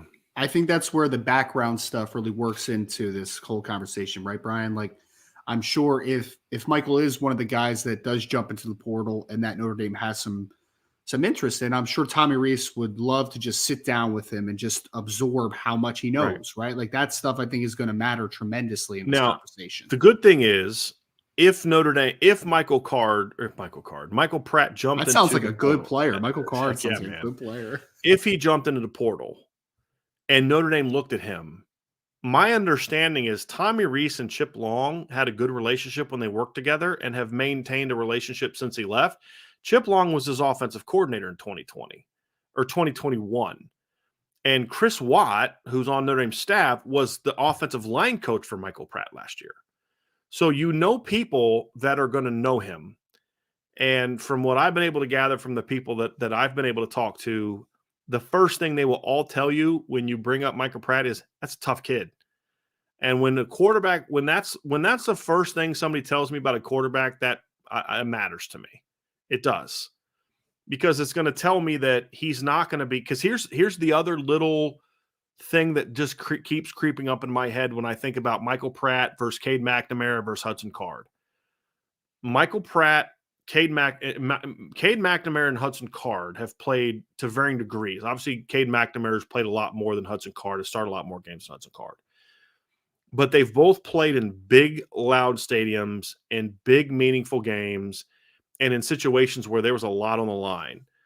And Hudson Card's played in front of 100,000 people, or at least 80, 90,000 people. And Cade McNamara's played many games in 100,000 seat stadiums. And so when I look at that, and then I look at Michael Pratt, and I look at a kid that is talented and has all this ability and all that kind of stuff. But I just personally get nervous when I'm talking about quarterbacks coming from that level. I'm looking at his stats this year, and the biggest crowd he played in front of this year was 50,000 people, 50,887 people at Kansas State. Last week at Cincinnati, it's 37,000 people. His last 2 home games were 20.8, 27.3. The biggest home crowd they had this year was 30,000. He had a 15,000, 14,000, 14,000 at home. The best game of the year he had this year was in front of 14,000 people. And that matters to me, where you're talking about Cade McNamara's played in the Ohio State and Michigan game. Hudson Card played against Alabama, played against West Virginia, Texas Tech. He's played in a lot more football. And that's something that just, for me, a little bit, just is a little bit of a concern. Not enough to where if he was clearly the best guy, I would say go for him. What we're trying to do is we're trying to play, here's what we like and here's what we don't like about all these kids. And, when I look at Cade McNamara, you can say what you want about him, but this is a kid that in 2021 went on the road, led Penn State to a win against led Michigan to a win at Penn State, 21-17, went 19 of 29, 65.5% completion, 217 yards, 3 touchdowns, no picks, in front of 100-some thousand people. That matters to me. He's a kid that 2 weeks later, leads Michigan to a win in front of 100,000 people over Ohio State. He's a kid that played in a Big 12 or Big 10 championship game. He's a kid that played in the playoff. Now, he didn't play well in the playoff, but nobody for his team played well.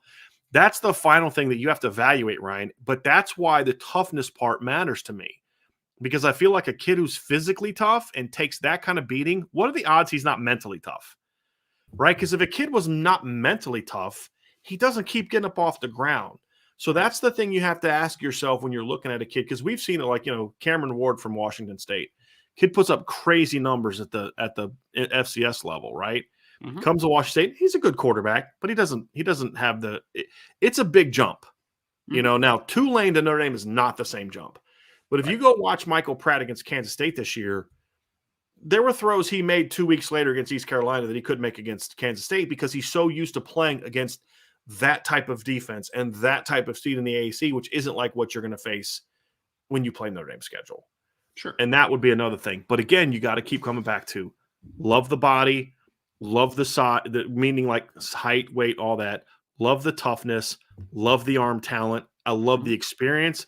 And the overall production is good, even though the individual year-by-year production isn't great. The cumulative of him being a 3-year starter, he's played a lot of football. And he's played against Ole Miss and played against Kansas State. So it's not like he's never played against Power 5 teams. Right. So there's a lot to like there. I think of looking at the guys that could be options. I mean, Pratt and Card, if it comes down to those two guys and McNamara, I mean, you're going to have a good player. It's just there's varying degrees of what I like about them. And they all have risk. That's the other thing too, Rant. They all have risk. They'll have risk. Another name that is been floated around a lot by others is Brennan Armstrong. I do not see that one happening. I don't think there'd be a lot of interest on Notre Dame's end I don't think from some things I've heard. I don't think that would be the direction they would want to go. And honestly, Ryan, as you know, I'm not a big Brennan Armstrong fan. I think he had a great year last year with really good talent around him and a really bad year in the league of defensively. The ACC defenses last year were terrible. Now, he has gone so far down this year, it's insane. 7 touchdowns, 12 picks compared to 31-10 last year. He is not the kid he showed this year. He is not that. But I also don't think he's as good as he was last year either. I think he's more the kid we saw in 2021. Kid that, averaged 235 yards a game, completed 58.6% of his throws, 18 touchdowns, 11 picks. A kid that is a gamer, a kid that's gritty, a kid that's tough, a kid that can run and make plays with his legs, but just doesn't have the accuracy and the timing or the arm to really run the Notre Dame offense at a high level.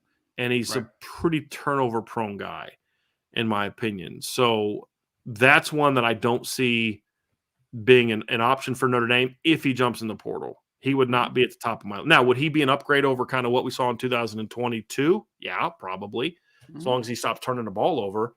But that's not – that would not be the – at some point in time, you've got to say we're going to settle in on these players because we can't recruit so many guys that we get none of them. Got to zero in on who we really want, and 2 to 3 guys at the most.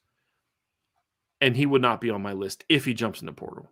He would not be. It's not a given he's going to jump in the portal, but if the rumblings are out there that there's some interest in him, maybe looking around, he would not be a guy that I would go after. I mean, he's a good college quarterback, right? But I honestly, Brian, I worry mostly about this, right? Because I agree. I don't think he's a great talent from any avenue. I think he's a tough kid. I think he's a good runner. I think he's shown that he can be productive when things are working well around him, which is awesome. That's good. But I think that for me, the biggest red flag out of just the lack of talent is that I kind of worry if Tony Elliott has ruined him a little bit this year, if I'm being honest, right? Like he had a lot of momentum this past offseason because he's coming off of a really good season. He's bringing back everybody. Like Dontavian Wicks and all those dudes came back, right? Lavelle Davis, rest in peace now. But, I mean, he was coming back from injury and Billy Kemp was coming back. They had Keontae Thompson was coming back as well. So they had everybody coming back for that offense. Yeah. And Tony Elliott just comes in and they just don't look like the same dudes at all. Pretty much did to him what he did to the quarterback at Clemson. Exactly. Like we both have talked about it, right? Like I don't think either one of us. Somebody just sent me a text saying that Armstrong announced that during our show that he is in the portal. Okay. So there you go. Yeah. So perfect timing. Perfect timing to talk about him then, right? Yeah. I mean, if he was coming off of a season he was last year and he still had his confidence and all that great stuff, I would consider it. I'm not saying he would still be my top guy, but I just think with this season that he's had, that could really shatter confidence, the type of year that he just had under Tony Elliott. So yeah, I'm on the same wavelength as in, like, I don't want anything to do with that. And it's not all Brennan Armstrong's fault. No, it's not. Partly because of what just happened to him this season as well. Yeah. So. I just look at it, Ryan. Sometimes I think you can break a kid, and the reality is I don't think Notre Dame needs to put itself in a situation where they need to reclaim a kid unless the kid is a big time talent, big time talent. And I don't see that guy on the board. I don't. I don't think there's the guy out there that would be that. I'm trying to think of who that might be, but like DJ Uiagalelei. Maybe if his brother was also a package deal, which somebody said on the board the other day, maybe because at least with him, you're like big arm athlete. Yeah. There's God-given ability there. But even then, I don't want to do that reclamation project. I want a kid that can come in and be ready to play because this kid's going to be a bridge between now and the future. He's a bridge between where they are now as a program and Kenny Minchie and CJ Carr. That's what the quarterback in this class needs to be, Ryan. And so I don't think you can take that risk. Even if you thought he could potentially get back to being the guy he was in 2021, which I don't think he is. I think he's in between that and 2020.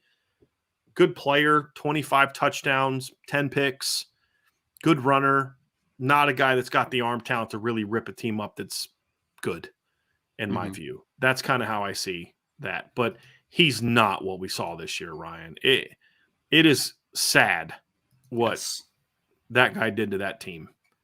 It is really sad what he did to that team. And he made – because I don't know if you agree with this, Brian, but I thought in 2021, Brennan Armstrong has a little bit of gunslinger in him at times, like he's a little bit of off script and let's, work to 2020, he was that way too, Ryan. I don't know how much of you saw him in 2020, but he put up some numbers down the stretch in 2020 now. I mean, and it's that gunslinger mentality that you're talking about. He would stick in the pocket and he would stare down the gun barrel, or he would get out of structure and make some plays off script. And there was a lot to like about Brennan Armstrong, but I think that this year is one of those years where maybe they took it away from him, and they made him a little. Because let's be honest, man, if you just had a season that Brennan Armstrong had, which was not all his fault, some guys would be gun shy. It's possible, right? And it's sad because that's not how Brennan Armstrong operates, right? Like he's never been a guy that's like 3-step, get the ball out, quick game. Like that's not him. So I would also argue that I don't think Brennan Armstrong's a great fit into Tommy Rees's offense. I think it's okay. No. DJ Uiagalelei, I think, is a terrible fit in the Tommy Rees's offense. Yeah. I don't think that one makes any sense at all. So no. Ryan, I think the thing with Brennan Armstrong too is this is going to sound bad, but he's a lefty, and that has to be taken into consideration when you're talking about a guy that's coming in for 1 year. And the reason I say that, that's a genuine thing because the ball is different coming out of the hand of a lefty than a righty. It spins the opposite direction. It tails, and I mean, it's catching from a lefty is it's just not a normal thing. And also from a coaching standpoint, you got to completely rethink your thought process in regards to protections and different things like that. And again, if you're talking about like 3 or 4 kids that are really similar in a lot of ways, you've got to start finding out the differentiators. And that's one for me that it may sound crazy. I'd recruit a high school kid that was a lefty. I think the only way I'd recruit a college kid who's a lefty is if it was like a kid who was like a Tua. He'd have to be really good. Yes. And I just don't think Brennan Armstrong fits into that category. I hate lefties. Yeah. I remember when I used to coach track and field for discus, like I had a lefty one year and I'm like, oh my God, I have to teach myself now. I have to like rethink every muscle memory thing. Make it, I hate lefties. Hate them. Yep. Oh my goodness. Oh yeah, I'm sorry, that struck me as funny. I hate lefties. I hate lefties. My father-in-law is actually a lefty, so I guess I shouldn't say that, but yeah. I hate lefty quarterbacks. I don't hate lefties. My wife, my mother, my grandmother are all lefties, so I love them. But yeah. So anyway, moving on before I get in trouble. Someone said Malik is pissed. Yeah, exactly. But that's what I said is I'd recruit a lefty out of high school because it takes time. You get time to get used to that. The players had time to get used to that. Plus, Malik threw so hard you didn't have any choice but to catch it. So that's the other thing. It gets stuck in what was it unnecessary roughness? What was the one with Paul Blake? Roughness. Necessary roughness. When he hit the guy and it's stuck in the helmet. Yeah. Don't throw it to stone hands. Yeah. Well, at least he caught it. That's what he said because he dropped 10 straight balls. Well, at least he caught it. Yeah. It's funny as he went and played that guy that played that character went and played Alvin Mack in the program. Oh, so he went from playing a really fast receiver to a jacked up linebacker, and his son was a starting offensive lineman for Ohio State recently, Wyatt Davis. So very fascinating. Yeah, but he went from. It's funny how because Latimer was also in Necessary Roughness. He was the cowboy. He was the cowboy. That was Latimer. That's Latimer. Wow. Yeah, go back and look. Yeah, so there were some guys that were in both of those football movies, which is fascinating. So Alvin Mack's one of my favorite characters ever. Yeah, it's fantastic. Yep. I also love Latimer. Starting defense, please. Yeah, that guy was nuts. Sure was. Holy moly. Anyway, so let's kind of keep this rolling, Ryan. There's other quarterbacks' names are going to be out there. People are going to talk about Drake May. If Drake May jumps in the portal, he's jumping in the portal for a specific program that's not going to be Notre Dame, most likely. You know what I mean? So we'll talk about that later, but there's going to be some names that pop up that people are like a little bit like, wait a minute, hold on. Because I keep hearing people ask me about what about Drake May and all that. And I mean, look, if Drake May goes in the portal, he's going in the portal because like someone's convinced him to do so already. Notre Dame's not playing that game. Another guy that I've seen mentioned too is Tyler Van Dyke. Now, he was a guy that I liked a lot. You know, I'm very high on Tyler Van Dyke. And with what happened to him in Miami, you go back and look at his 2021 film, he's a guy that I would have pounded the table for if he jumped in the portal. Like, go after this dude. Him and Hudson Card were as you know, were my top 2 guys that I would view as legitimate options for Notre Dame if they jumped in the portal. And it was reported today that it looks like he's getting a big NIL deal to stay at Miami, which I think is foolish, to be honest with you. I think it's very foolish. There's going to be so many kids taking NIL deals for the short-term financial gain, but in reality, you're sacrificing the potential to make a lot more money down the road in the NFL. Because if you think Josh Gaddis and Mario Cristobal are going to develop you the way this year went, you're out of your mind. Didn't he get benched multiple times this year? Multiple times. Yeah, including after like back-to-back 400-yard games. He struggles the next game and they bench him. I would also push and be like, I would also say this, right? It's like, okay, if I'm Tyler Van Dyke, I'm probably not even thinking about coming back, right? I mean, for one. For two, why the push to keep him there if you gave up on him multiple times? You know, like it's weird. That's weird, man. Well, they're probably losing Jake Garcia. I've heard that he's going to jump in the portal. Not a guy that I would look at, by the way. No. So yeah, it's going to be interesting, Ryan. It's going to be very interesting to see because there's going to be some names jumping in the portal that we're not going to mention today. That if things continue projecting down the path that we're hearing, are going to be guys that are going to be in there. There was a name that keeps getting brought up by some people in the chat, Ryan, that I wanted to ask you about because I'm not super familiar with the kid. Okay. I watched him play this year, but I never paid attention to him, and that's Davis Brin from Tulsa. I looked at his numbers. It's like, he never jumped out in the couple times I watched Tulsa play. And again, when I say watch Tulsa play, it's more of a I'm working and Tulsa's on the other right screen. You know what I mean? It was that. So I couldn't say that was a guy that I would look at. He is the definition of a gunslinger. He actually has a pretty live arm, Brian. The ball comes off his hand really well. But I mean, if you go back to 2 years ago, didn't he throw like 18 interceptions or something like that? Like it was a crazy I'll go look it up. Yeah. total. I only saw his numbers this year. I didn't look at his past numbers. If he turns the ball over a ton. I know. So this year, Ryan, he went 148 of 250, which is only a 59.2 completion rate. He had a 59. He had 2,138 yards passing, 8.6 per attempt, minus 77 rushing, and 2 touchdowns. And he only played 9 games this year, so it looks like he missed. He missed 3 of the team's last 4 games. The only game he played in was against Memphis. He went 5 of 13 for 48 yards and a pick. Last year, he threw 18 touchdowns and 16 interceptions. He had 6 games with multiple interceptions last year. Yeah. And then in 2020, he only played 2 games. He went 18 of 28 against Tulane for 2 touchdowns. So outdueled Michael Pratt, it would appear. Yeah. I mean, and Brin's a talent. 24 touchdowns or 24 picks, Ryan, in 2 years. Yeah.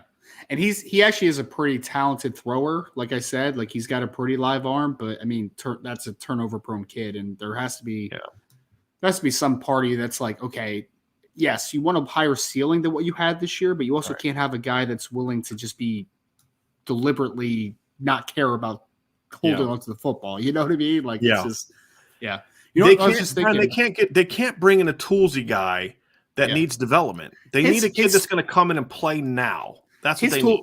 His tools aren't even like that crazy, man. Like if we're bringing in a tools, is what you're saying. No, like, if you're bringing in a toolsy kid, like I'm bringing in Pratt or Sims, like I'm not bringing in that kid. Like that's not, it's not to that level. You know what I mean? It's not like he's like Jordan Love. I'd go after Brennan Armstrong before I'd go after him, based on what you're telling me. Just to look at the numbers. I mean, like goodness gracious, that's a lot of turnovers in a short period of time. Brian, you know my mind flutters a little bit. You know, I was thinking about the Miami situation.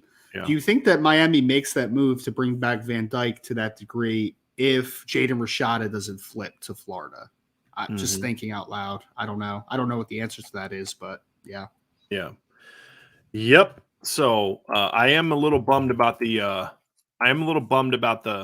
Tyler Van Dyke news. I am. So I was really hoping that he would give Notre Dame a look. Like I said to you before, him and Card were my top 2 guys.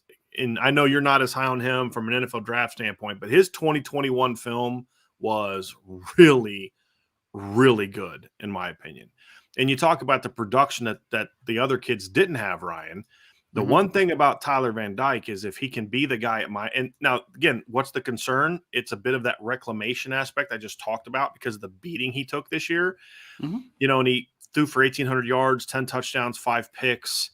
But he had a couple games there. His last 2 games before kind of getting benched against Duke, he threw for 496 yards and 3 touchdowns against North Carolina, 351 yards and 2 touchdowns against Virginia Tech. He didn't have a lot of help this year either. I mean, the around him was bad. But last year he started 8 games or 9 games basically. And in those 9 games, he threw for 2,931 yards, 25 touchdowns and 6 picks.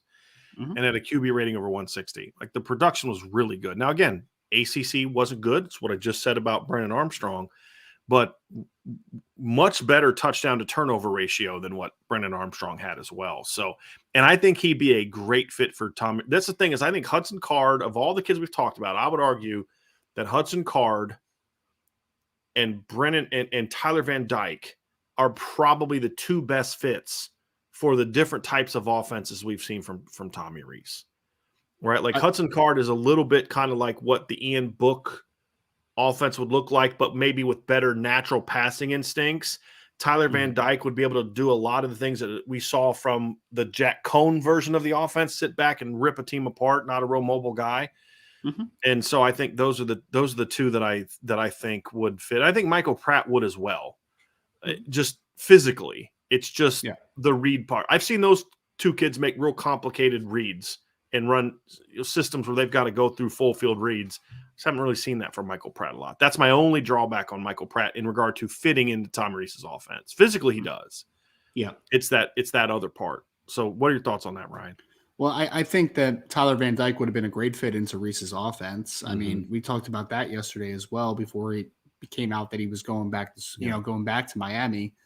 I would argue that he's the best fit, I think, stylistically to Tommy Reese. I do think that Van Dyke would have made a whole lot of sense, right? But to your point, and I've already talked about this a little bit, so I don't want to, kind of reiterate everything, but I think that there are some parallels to talent, like from a physical perspective between Pratt and to Hudson Card. I think that they have similar statures. I think they're similar-ish athletes. I think that arm-wise, they both have good arm strength plus arm strength in that regard. So I think they would both fit fine. But if we're just talking about a guy that would have purely fit the offense the best, I think that Tyler Van Dyke would fit very well. And I actually think Cade McNamara would be a good fit stylistically into what Tommy wants to do. Cade McNamara would fit it great.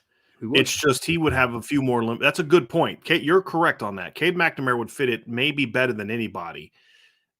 It's just he lacks the physical tools to kind of take it to the next level. Upside. That would be the drawback. But that's a good point. Just mentally, what he came from. Yes, that's a really good point. It's a really good point. There's also this one rumor floating around, Ryan, and we've heard about Darren Nisley asked, what about Sam Hartman? Any truth to the rumors he will enter the portal? So what I can report to you, Ryan, and I believe you've heard the same thing, is that there is definitely a thought about him entering the portal. And there are some schools that are interested in him. I would imagine Notre Dame would at least kick the tires, but I don't think that would be a huge priority for a couple reasons. Number one, a little bit of injury history there too. Yes. I'm not even talking about the issue he had this year, which was more medical as opposed to an injury. It's a completely different thing that I don't really care to get into. You know my stance on that one, Ryan. But for me, this is Brian Driscoll's opinion, not Notre Dame's. I don't know what anyone at Notre Dame thinks about Sam Hartman. My opinion, he'd be way down on my priority list for two reasons. Number one, and I think we talked about this yesterday, right? Very turnover prone in big games, real turnover prone in those games. And number two, the very definition of product of a system. His production comes from the system he's in much more than his ability, in my opinion, and does not fit at all what Tommy Reese would want to do. Tommy Reese needs a decision maker, a sit in the pocket, be accurate, and that is, to me, not Sam Hartman. He's an RPO quarterback, and I don't. The production will interest people. It will. But the fit and the skill, to me, is not something I'm in love with, Ryan. And so I would not go that direction personally. We talked about it yesterday. It's not someone that I would be super interested in either. And everything you said, I agree with. Also, I think that, Notre Dame fans have been complaining about, the ability to push the ball down the field and be dynamic with, from a throwing perspective. I definitely don't think Sam Hartman's that guy. In the Notre Dame system, I think that he would struggle to push the ball down the field and create explosive plays because I just don't think he has a very strong arm. I don't. I think there are limitations to what Sam Hartman can bring to an offense. In Wake Forest offense, it's awesome, man. Really good player. Great college quarterback for that system. But for what Notre Dame is trying to do, I just don't think that he brings anything dynamic to the table that's going to make you just get excited about. Would I hate him? No. He's a good player, but it's not. I just don't think he takes you to that next level. I just don't think he does. Agree. Ryan, there's another quarterback that I do not believe is in the portal that I know you like that would be a guy that I watched him on your recommendation and would be if things don't go right with your top group, a guy that I would definitely look at, and that is Curtis Rourke from Ohio. Now, again, I don't know. I don't believe he's in the portal, Ryan. Correct? I don't But think he's so. a big 6'5", 215-pound, pretty good football player. Not quite the upside and talent of other guys, but a kid that when I watched his film at Ohio this year, I'm like, now that's a kid that I would have on my radar if I missed out on some other guys that I think could fit Tom Maurice's offense, has experience, low turnover guy that would be have a chance to be a pretty good football player, in my opinion. Well, the tough part about Curtis Rourke, because he is a good football player and he's having a really nice season for Ohio, he did get injured down the stretch. I'm not sure exactly what the injury He missed was. the last game against Bowling Green, yeah. Yeah. So he's missed that game. I know he's going to miss the bowl game as well due to Mm-hmm. the injury, but he's the younger brother of Nathan Rourke, who I'm sure a lot of people remember. That name was a star dual threat quarterback at Ohio and now is actually one of the better quarterbacks in the CFL because they're Canadian born. Curtis is a lot bigger than his brother. His arm's a lot more live than his brother. Throws a very catchable ball. I think he gets the ball out on time consistently. Decent athlete too, Brian. Like he's not a bad athlete at all. He can do enough stuff in the zone read game to kind of get you, feel good about it. But I mean, obviously coming off the injury, he also missed basically all of 2020, with COVID, with the COVID stuff. And then 2021, I think he was limited to a number of football games as well with an injury. So he's been banged up a little bit. I do think he's talented though. And I think he's a good player. And, if you could guarantee me the health was fine, like I would give him a look. I'm not saying he would be at the top of my pecking order, but I would definitely do my background research on Curtis. So he's a good player. I don't know if he's definitely going to enter the portal, but he's a guy that I've heard some whispers about, and he's definitely talented enough to at least get a mention for sure. Yeah. Ryan, are there any other quarterbacks that you see that you would look into that you would say, hey, look, this is a guy that is either in the portal that I like or a guy that you hear might be in the portal that you like that you should at least keep an option on? I think we've discussed the ones that would be the more legitimate options or not. And I think to sum up, I think that if they when they enter the portal or if they enter the portal, because Hudson Card's going to enter, but it's obviously the portal doesn't open up till I think Monday, right? I think it's Friday. Cade McNamara, right? What's that? Yeah. I think it's Friday. The portal this Friday, like so tomorrow. I think so. Yeah. So tomorrow, it's great. I thought it was Monday, but so tomorrow you're gonna have Card, you're gonna have Sims, you're gonna have McNamara for sure, and then there's some other guys who may, but some of these guys like Pratt's not going to do it till after the game, if at all. Yeah. Drake May wouldn't do it till after the game, if at all. All those kids aren't going to do anything until after the game. To me, my group would be of guys that are in or may go in would have been Card and Van Dyke and Pratt is my top group. And then, obviously Van Dyke right now looks like he may not enter, but, things can change, right? Who knows? But that would have been my group. And then Devin Leary is probably not on the board for me anymore after some things that we've learned. Jeff Sims is not on the board for me. Sam Hartman will not be on the board for me. The other guy that I would look at is I would have a conversation with Cade McNamara would be the other one. That's where I would be at quarterback wise right now, Ryan. I probably would not spend a lot of time on Brendan Armstrong. That's just me. Where is kind of would all of it rank for you, Ryan? Who would be if you were in Notre Dame's, if you and I were advising Notre Dame, which we're not, but if we were, I just said where I would do. I'd Van Dyke and Card. That's my group. Pratt next, and then McNamara after that. What would it look like for you? Well, with our knowledge that as of now, Tyler Van Dyke is not planning to enter the portal. My top group. Let's just say he's still in there's still a conversation of it happening, right? Okay. So let's just. I think I would have a 3-man top group. My 3-man would be Hudson Card, Michael Pratt, and Tyler Van Dyke would be the top of the list. And then there would be a little bit of separation that would now go down to the Cade McNamara's of the world, right? So, but I think that those three have kind of solidified themselves at the top for me. Like I think that Hudson Card and Michael Pratt would be the guys that would interest me the most, to be honest. But then I could get on board with Tyler Van Dyke because I think that he fits the system very well. So I think that that's a 3-man top group for me, though. I got to pull this comment up because this is hilarious. There's a debate going on the board about how many years Hudson Card has left. It's 2. But the debate on the board is this is hilarious. Rocket Rebound says, I heard he has 4 years left. The NCAA grants an extra year for having to play behind a guy with a mullet. That's funny. That's very well played. Very well played. Thank you for putting that up. So that's where they are transfer-wise, Ryan. It's going to be – the next couple weeks are going to be insane. They just really are. They really are. It's going to be a crazy, crazy couple weeks. And it's going to be fun. It's going to be fun. Now, the final thing we're going to talk about before we leave is Notre Dame fans need to brace themselves a little bit for – there's going to be a lot of roster turnover this offseason. And some of it's going to be – from what I've been able to gather from sources, Notre Dame is going to be a lot more active in purging the roster a little bit than we've ever seen them. My initial reaction was uncertainty about how I felt about that, but as I've looked into it, I'm not very comfortable with it. Ryan, you know my stance. I do not believe that a kid doesn't pan out, so you tell him to take a hike. I don't believe in that. You recruited him. You honor that. Notre Dame does the 4-year honored scholarships. You honor that. There are circumstances, however, when I feel like it is okay to tell a kid it's time for you to go. If it's a medical related thing, like you're concerned about the kid's health and you're not willing to put your program at jeopardy to exposing him to further risk, that's one. If a kid is really struggling academically, that can be another. And then the third is if a kid has got a really bad cancerous attitude. And I think you're going to start to see this staff, from what I've been told, be a lot more active in clearing out some of that from the roster.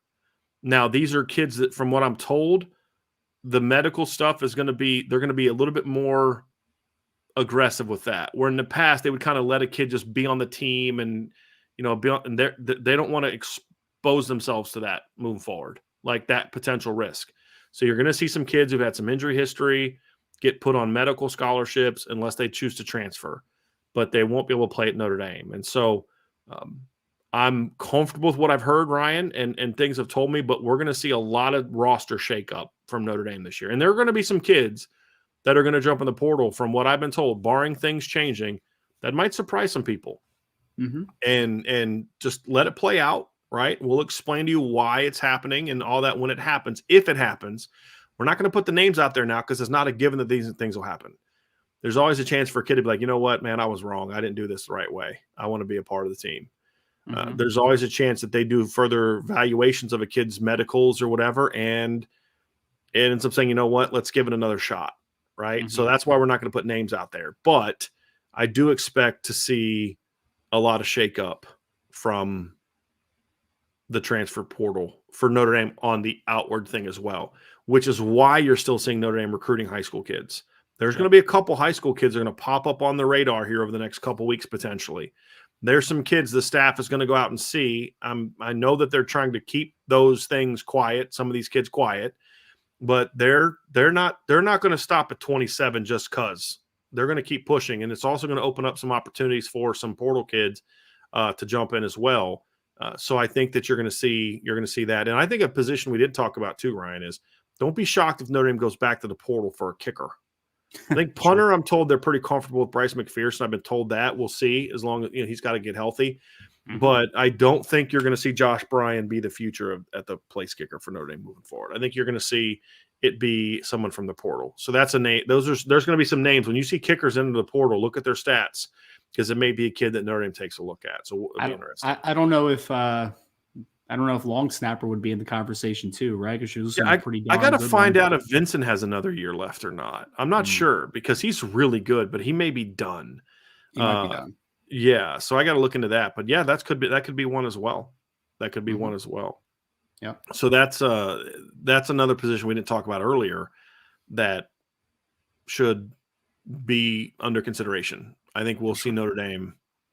We'll see Notre Dame do that, in my opinion. Yeah. All right. So, Ryan, that's going to be it for the portal conversation and the roster shakeup thing. Is there anything that you want to add to this conversation before we move on to the mailbag? I would just like to maybe if I could just add a quick – actually, no. We'll talk about it in the mailbag. We're good. Okay. Sounds good. Sounds good. Well, that's going to do it for this portion of the show. We are going to go mailbag next, and there's still a lot of portal questions when we get into the mailbag. So this conversation will continue. Reminder that tonight at 6 o'clock, so a little over 2 hours, we will have another show to be myself, Vince D'Addario, and Sean Davis. We'll be getting together. Instead of the IB Nation Sports Talk tonight, we will be talking about the pending decision of Caleb Smith, a 2023 receiver from Texas, who is going to announce tonight between Notre Dame and Texas Tech. So be prepared for that. Going to be a lot of recruiting news coming up, a lot of intel coming up, and we're going to have all of that at the Irish Breakdown message boards. You're definitely going to sign up for that at boards.irishbreakdown.com. It's going to be a ton coming out, Ryan, a ton coming out, and we're going to get all that to you. Also, if you can hit that like button, hit that subscribe button, hit the notification bell, and share this podcast, and make sure you join us again tonight at 6 o'clock on the Irish Breakdown podcast. It's mailbag time, Mr. Roberts, and we've got a lot of them down here, so let's just get right to it. First of all, we have to start with Derek Calmer stepped up to the plate and gave the $50. And he said he's going to push record as he's going to read, because he wants me to read this so that these words come out of my mouth. But just so you know, these are not my words. I'm reading Derek Calmer's super chat. I miss Brian Van Gorder. When I look in the mirror, I see my inner BVG without a mustache. I wonder if Mountain Dew has stunted the growth of my stash.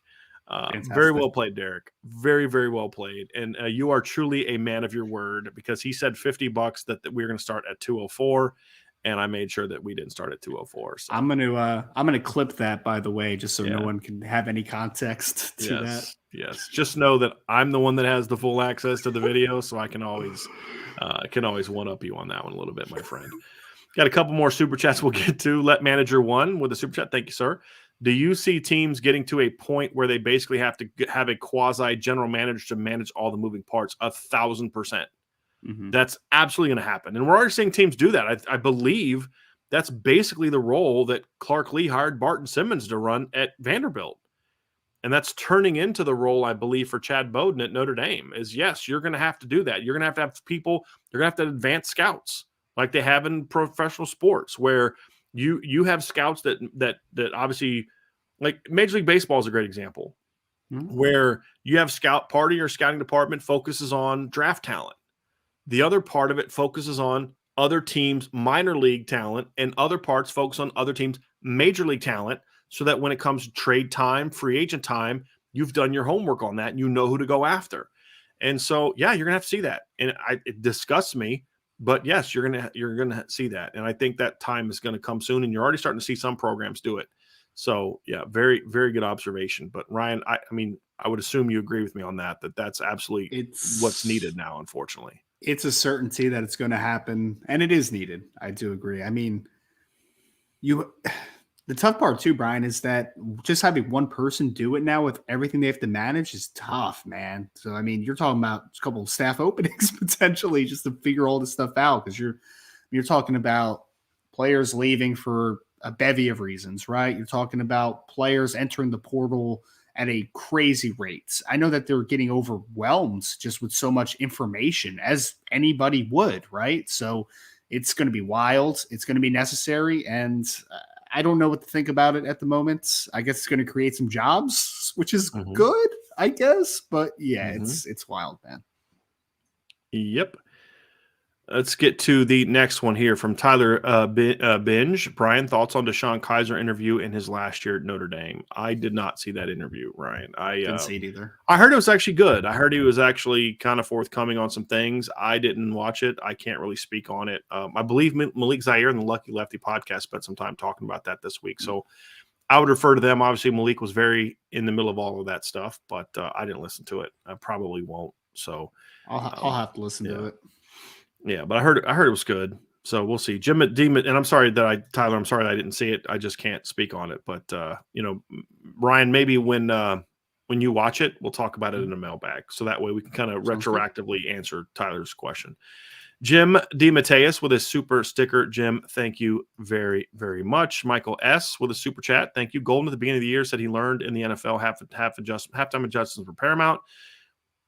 With that said, why were his Notre Dame half adjustments so poor? I don't know. I don't know why. I just know that they were. I couldn't tell you, Michael. I mean, I can tell you what they were. I can tell you why they didn't work. I can't tell you why he didn't make better ones. I don't know. It's not being a defensive coordinator for a long time. I don't know. I mean, but I don't know if that's it, because as a position coach, you're very intimately involved with making halftime decisions. Right. Halftime adjustments. I mean, in any good coaching staff, you're asking your assistants, hey, what's going on? What are we seeing? I think part of it is because the system is so complex that it's hard to just kind of go on the fly when everything requires so much work to get right. I think that's part of it as well. Tyler Evans with a super chat. Do you think we'll ever see NIL deal or deals set back or kill a program? I mean, we're already seeing them set back programs, right? I mean, definitely set back. Yeah. Yeah. I mean, we're already seeing that. Kill might be a little too strong. Yeah. Because, I mean, some lower level teams, though, the ones that can't participate in NIL like some others can, right? Like if they have players enter. I'm worried about the FCS, to be honest, Brian, because you're going to see a lot of kids that just, I mean, I talked about this before, but like the tight end from South Dakota State, who's probably going to be a top 50 pick, Tucker Kraft. I mean, there were teams reaching out to him last year and he wasn't even in the transfer portal. So I think that the better teams in the FCS level and group of fives, the North Dakota States of the world, and then some group of five teams are going to get depleted some years. It's like, wow, they have a couple of really good players coming back. Let's get them for depth or to be a player for us, right? So if an Alabama is potentially a team that's going to go down and try to lure a tight end from South Dakota State, then why can't any team? You know what I mean? Like they're going to keep doing that stuff. So I think a lot of lower level teams are going to be seriously affected by it. It's yeah, I don't like it, but I've made that very clear, and you keep hammering it. Sean Higgins says, Brian, you alluded to some players this year not being bought into the division. Can you elaborate on that? I can, but I'm not going to start naming names. There's just some kids that felt it was different things for different kids. It's not the same thing. There were some kids who kind of had the attitude of, well, that's not the way we did it before. And they didn't buy in. There were some coaches the players did that, whether that's Freeman or let's say a new position coach that replaced a previously good position coach, and he wants to teach something new, and veterans are resistant to it because that's not the way that the previous coach did it, and the way he did it worked, and so we're going to just do it that way. There was a lot of that, honestly, Ryan, with some of the new coaches. And so others are just, things aren't going my way. I'm not getting the ball enough, or I'm not doing this, or I'm not doing that. And just a lot of kids thinking they could get away with certain things because there were some players that assumed wrongly that Marcus Freeman was a player's coach. In the sense of the wrong sense of player's coach. I think he's a player's coach in the right sense, but the wrong sense of a player's coach, meaning like, I can act a certain way, I can do certain things, and coach is cool. And take advantage of it. Yeah, and they're not going to handle that. Now, there were some other things that I thought, I think sometimes some of the coaches needed to be a little bit more on board with what the vision of Marcus Freeman's program is, and I think that's something he needs to address as well. But it's a lot of stuff like that. And I think a problem was early in the season, we didn't see enough policing of that from the veterans.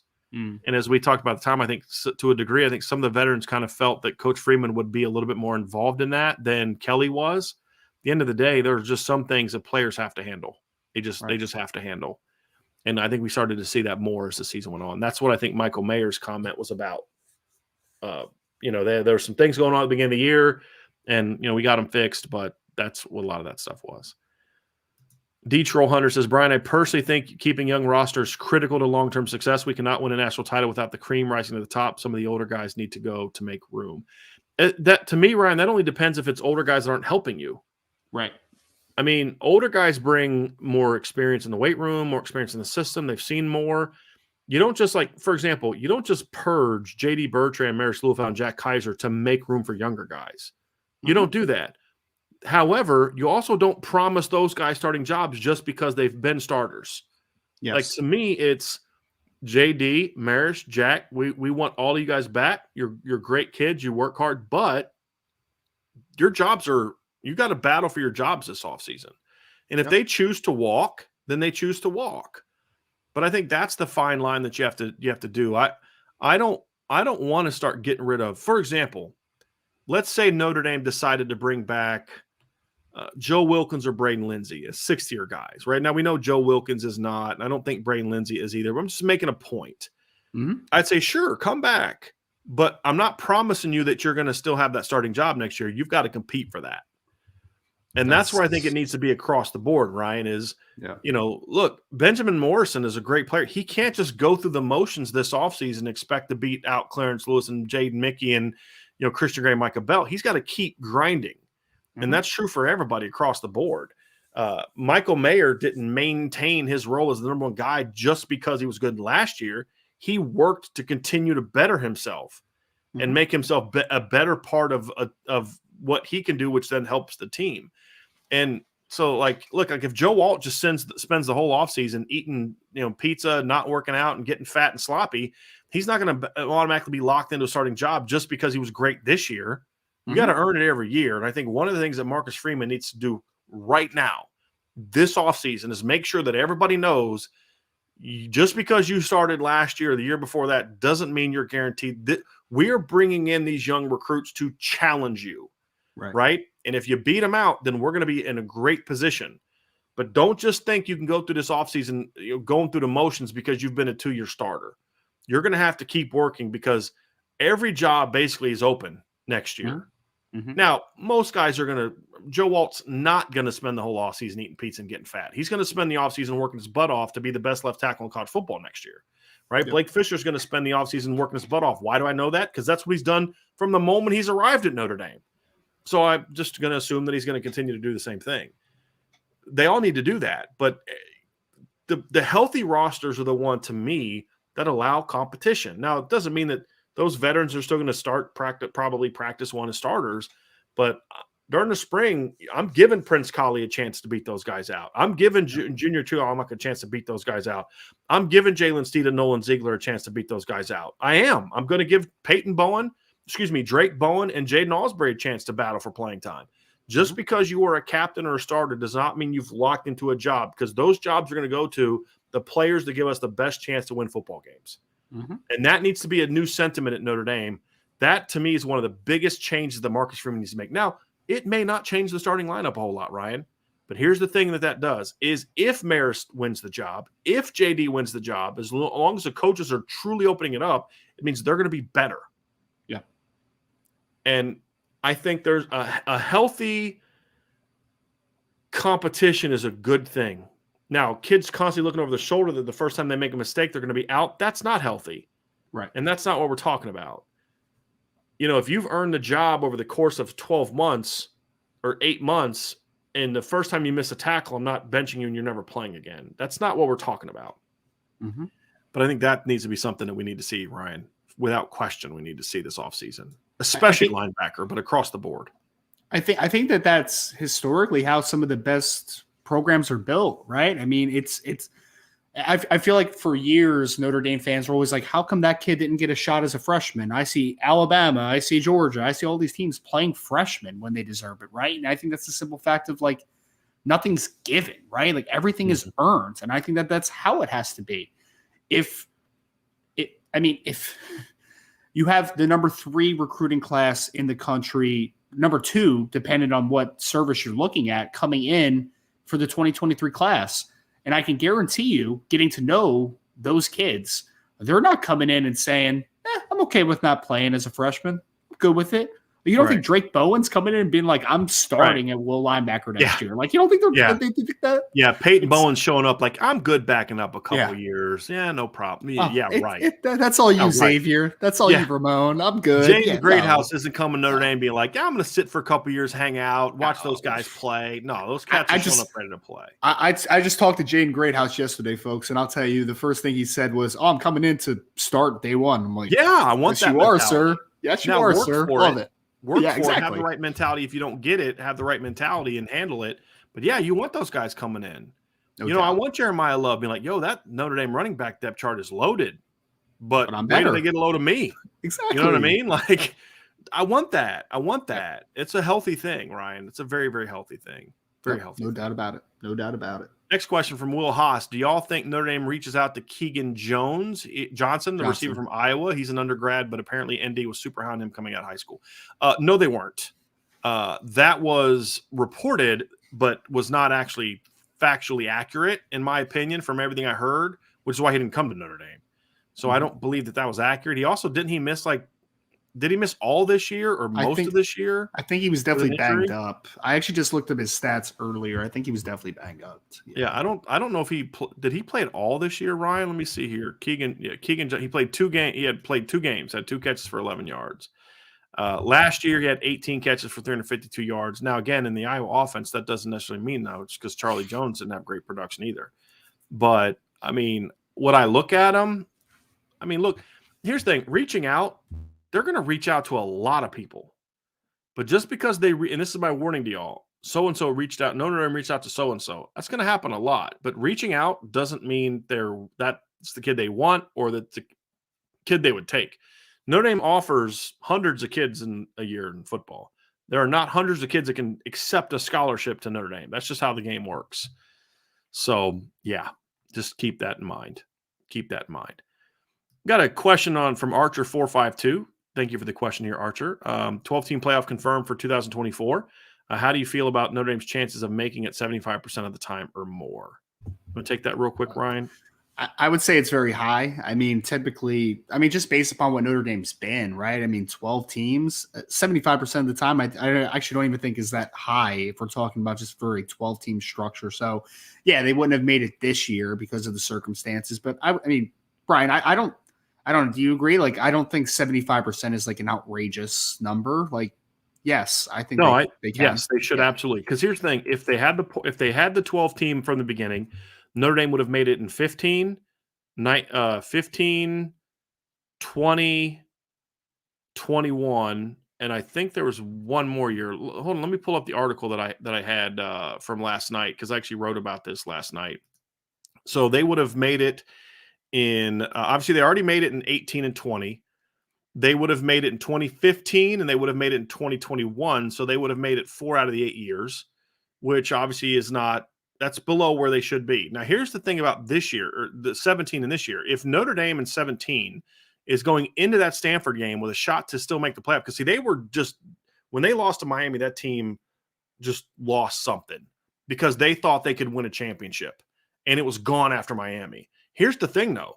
If they beat Stanford in the last game of the year, they're still in it. They're in the playoff, and that team would have been hungry for another crack at it. I'm just telling you that right now. They would have made it last year. And here's another thing, Ryan. Notre Dame's mindset going into USC this year is way different because Notre Dame at 15, and with how everything shook out this weekend, if they'd have beat USC, they're in it this year as well. There's no question they would have been in it this year as well. So, yeah, I think 3 out of every 4 years, Notre Dame should absolutely be in the playoff. And now people say, they should 100% of the time. Okay, I mean, there's going to be some years the schedule's crazy and things don't go their way. 3 out of 4 years is absolutely where they should be. And they would have had a home game in all 4 of the years that they would have made it, Ryan. They would have been the higher seed. The lowest would have been – they would have been an 8 seed in 2015. But they would have been a 6 seed in last year. They'd have been a 6 seed. And then they would have been a 5 seed in the 2 years they made the playoff because they couldn't be higher than 5. They can't be higher than 5. I mean, there's always going to be a outlier year, right, where you have a bunch of injuries or there's something that happens, in the locker room that you just don't predict before the season, right? So, I mean, like I said, this year you would not be in the playoff right now, and that's so you can't say it's going to be 100% of the time, but I think 75%, 3 out of 4 times is a pretty low number, Archer. So I would say yes. Most of the time, Notre Dame should be able to qualify for the playoff when it's a 12 team. Yep. So let's get to some more questions we'll work through here. Ryan, there's one I wanted. Do you have time to answer one more before you have to go? Because this one I think is direct kind of up your alley. This is from Tyler Evans with a super chat. In your opinion, what are the hardest? Because I'll answer it after you leave, Ryan, because Ryan's got to go. But I want to give you a chance to answer this one. In your opinion, what are the hardest positions to evaluate when it comes to recruiting both offense and defense?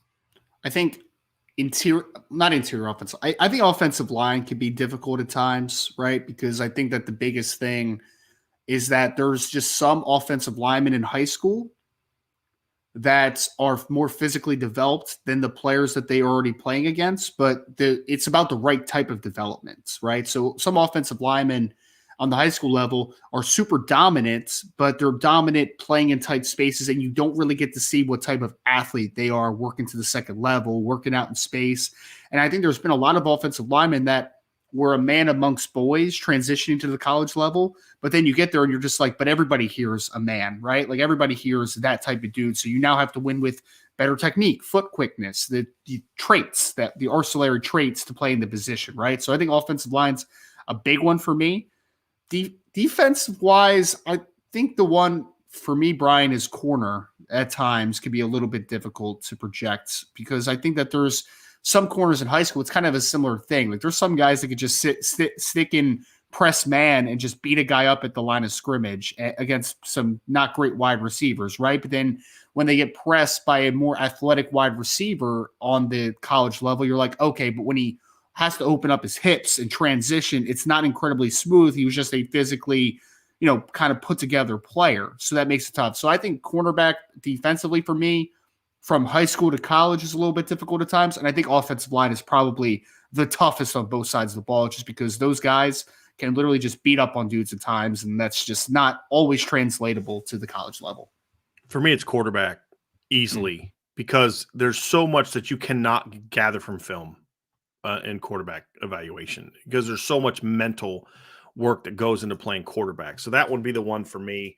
That's an easy one for me. And I'm a little biased as far as technically though, in the projection, I think Ryan is correct on that. Offensive line can be challenging for some people if you're not quite sure what to look for. But and then defensively, I think probably linebacker is the toughest because again, it's a lot like quarterback. There's so much mental part that goes into it that factors into it, in my opinion. I'm going to work through these as quickly as possible because I do got to get running here, so I'm not going to be able to get to all these questions. There's a lot of great questions today, and we'll talk more tonight. So if I don't get to your question today, please join us tonight at 6:00, and I will be able to get to a lot of those because we'll do a mailbag after the Caleb Smith makes his decision. Irish Blood says, with the news out about the expansion of the playoff and soon, what do you think, and what do you think of the structure as we know of it? So I have my proposal is still the one that I like. I think they should go back to the old bowl system and then take your 4 after the bowl games because you'd see a lot of teams because look, the reality is there's not 12 teams that are going to be legitimate title contenders every year. This year there's 2, 3. So, I don't think expansion really does that. And people say, well, it's going to give more teams no, because what's going to happen and what's going to give more teams exposure to the play. No, it's not. Early on, first couple of years, it will. But it's going to end up turning into like the NCAA tournament where, Mike Bray doesn't get credit for going to the NCAA tournament X number of years in a row because all people would talk, well, he never made it to the Sweet 16. Well, yeah, you made the NCAA tournament, the college football playoff 4 years in a row, but you never won. So you don't get the credit for being a playoff team. So I don't think that there's the advantage that people are going to think that it is. It's going to now be about, okay, well, can you go win one? I also think it hurts teams because here's the thing about getting to the playoff. All 11 of the 12 teams in the playoff are guaranteed to finish their season with a loss. Guaranteed. Can't do anything about it. If you go back to the old bowl system, some of those teams are going to end their season with a win because only 4 teams are chosen. So if there's let's say there's 6 bowl games, 6 of those teams are going to win. Let's say 4 of them go to the playoff. 2 of those teams that didn't make the playoff are still going to end their season with a win. And there's going to be other teams that are going to have that opportunity as well. So I don't love that the 12-team playoff, but it's better than it is now. And I didn't initially think that because I think what it does is it protects you against some really crappy rankings like we would have seen this year. If LSU wins out, LSU would have been in the 14 playoff, and I think that's ridiculous. It's just my opinion. I think it's absurd. Whereas, let's say Ohio State gets in as a 5 seed. Well, okay, maybe they should have belonged in, and they had a bad game against Michigan, and Michigan's really good and that kind of thing. Everybody else would have lost to Michigan the same way, hypothetically. Well, now they get a chance to prove it. So, I mean, there's good and bad to it. I think for Notre Dame, I like the idea of the 12-team playoff. I think getting getting a home game, and Vince convinced me of this because initially I was like, I hate it. It sucks. It's stupid. I think an 18 playoff is useless. I think beyond 12 is too much. I think 12 is a sweet spot for how they want to do it. And I think for Notre Dame, it's good because I think Notre Dame will have a chance to do something in the playoff. I think Notre Dame will be able to win a lot of those. The 2015 team, pull up the article I wrote. So the 2015 team would have played, where is it? They would have been a 5 seed, and they would have played Florida State. No, in 2015, they would have been an 8 seed against Florida State. I'm flat out taking Notre Dame at home in December against Florida State with that 2015 team. Last year's team would have been a 6 seed. They would have played Michigan State in the first round. I would take Notre Dame in that. I flat out would have taken Notre Dame in that. I mean, let me go back to some of the other years where Notre Dame kind of got into the playoff and lost in the first round. So let's go to the 2018 season, which is the first year that Notre Dame made the college football playoff. They would have been a 5 seed because that's the highest they could get. and Notre Dame would have played the 12 seed, which would have been Penn State. I'll take that Notre Dame team over Penn State in 2018. Absolutely. Notre Dame in 2020 would have been a 5 seed as well. And they would have played, Cincinnati was in, they would have played in Indiana. Yeah, they'd have played Indiana. So yes, I would have liked to have seen that. No question about it. So there are certainly advantages to Notre Dame having an opportunity to get in. And then as the 5 seed, the SEC champ would have been 1, Clemson, the ACC champ 2, Ohio State, the Big Ten champ would have been the 3rd seed. The 4th seed would have been, who was the Big 12 champ that year? Was it really Iowa State? No. Didn't Oklahoma win the Big 12 championship that year? Hold on a second. Give me a second, folks. I'm going to find this one. But I think Iowa State would have, no, because it would have been conference champ. They weren't a conference champ that year. They lost to Oklahoma in the conference championship. So who was the next highest ranked conference champion? Just give me a second. I'm going to figure this one out. But you're kind of talking about like Cincinnati maybe would have been who Notre Dame would have had in the second round. They could have done some damage. So I think for Notre Dame, it helps. I do. I do think it helps. We have a question here from Paul Samore. He says, I get what Brian is saying about contracts, but I was under the impression that college scholarships are year by year. Portal, NIL are ruining college sports. So, Paul, some conferences, I believe the SEC still is on a 1-year contract deal. Notre Dame basically honor a 4-year scholarship. So when Notre Dame kind of puts a kid in a different situation, whether it be an academic thing or an injury thing, they still honor that kid's scholarship. He still has a scholarship to Notre Dame. He just is no longer on an athletic scholarship. But that's that's kind of the reality situation. And Karen says the transfer portal totally denigrates the student athlete format. Agree for the most part. And Notre Dame needs to be careful because their athletes need to resemble their students, which is part of what makes Notre Dame unique. They're not going away from that. I mean, some of the transfers that Notre Dame has got in recent years have been great kids. I mean, Jack Cohn flat out fit at Notre Dame, Cody Riggs, Alohi Gilman. Those kids all fit very well at Notre Dame. They were very much Notre Dame kids. And I don't think this staff's going to go away from that, in my opinion. Let's get to some more here. Coleman Smith. We have a couple people to say this. I honestly don't care who we get at quarterback. We need to develop them instead of getting 1-year rentals. And then there was another question here from Robert Bishop along the same lines that said, I don't understand why we need to burn a roster spot on another quarterback. Drew will be better. Tyler will be healthy, plus Minchie and Angeli. What am I missing? I think you're missing a lot, Robert, to be honest with you. Number one is Drew. It's not a given that Drew will be better. And if he is better, it's not good enough. Drew would have to get a lot better to be good enough to lead them to a championship. Tyler will be healthy, but will he stay healthy? That's the question. And you can't say yes. He missed 2 full seasons in the last 5 years to injury.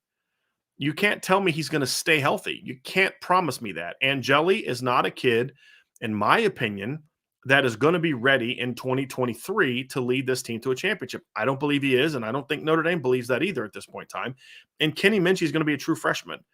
Now, if Drew or Tyler or Kenny or Steve beat out whoever the grad transfer is, then so be it. That's great. That puts them in a great position. But I don't think you can watch what happened in Notre Dame this year and feel like, yeah, they're fine. Just let that normal development. They're going to be okay. And I get that you say develop your own. But again, guys, you know what I'm going to say? You can walk and chew gum at the same time. Yes, develop Kenny Minchie, develop CJ Carr. Those are very, very important things. Develop Tyler Buckner, develop Drew Pine. But if there's a kid out there that can elevate your room, then you go get that kid and you elevate your room. You have to do it. You have to do it. And I think that's what Notre Dame is doing. I think it's understandable to disagree. I don't think we all have to agree on this. I think that you can make a case that that's not the case. But how I see it, Robert, is kind of how I said. I do think it's a need in this situation. Ty C says college football is going to lose a lot of very good coaches in the coming years. I know coaching salaries are high, but I'd still rather make some same or a little less in the NFL without the stress of recruiting. It's not even just the stress of recruiting, but the portal situation is a mess. You know, can I get on this kid? Is he going to get mad? Is he going to get on the portal? I mean, kid doesn't play. Whereas in the NFL, kids, hey, you signed a 4-year contract, dude. So show up and play or you're not going to play anywhere. I think it's so bad. You're right, Ty. It's going to be bad. And there are a lot of coaches that are just like, screw it. I'm not going to deal with it. You're going to see more and more of that. Sam Anderson says, while Notre Dame has a hard time getting undergraduate transfers because of our elite academics, I expect Notre Dame to see less kids transfer out because they're afraid to lose that elite degree. Agree. To a degree, I agree. Sam, I think what's going to happen is that you are going to see fewer kids transfer because of the degree. That's always been true. I don't think that Notre Dame is going to have a hard time getting undergraduate transfers because they're elite academics. I think there's plenty of kids that have the academics to come to Notre Dame. It's the process is really flawed, in my opinion. And it's not just for athletes. It's true for everybody. They make it really hard to transfer to Notre Dame, and I don't think they should make it as hard. It's much easier to get into Notre Dame as a high school kid than it is a college kid, which I think is a little nutty to me. And it's just very stubborn. So I don't quite understand why it's that way. It's just that way. And so I don't like it. I don't agree with it. I don't, and it's not about elite academics because, as I stated the case, I heard from a couple sources last year that the baseball team was trying to get a kid from Harvard. Couldn't get him in because they wouldn't accept his credits. That has nothing to do with the elite academics. That has to do with an unnecessary burden that you're placing on a transfer student relative to a high school kid. And I mean, to a degree, I understand it.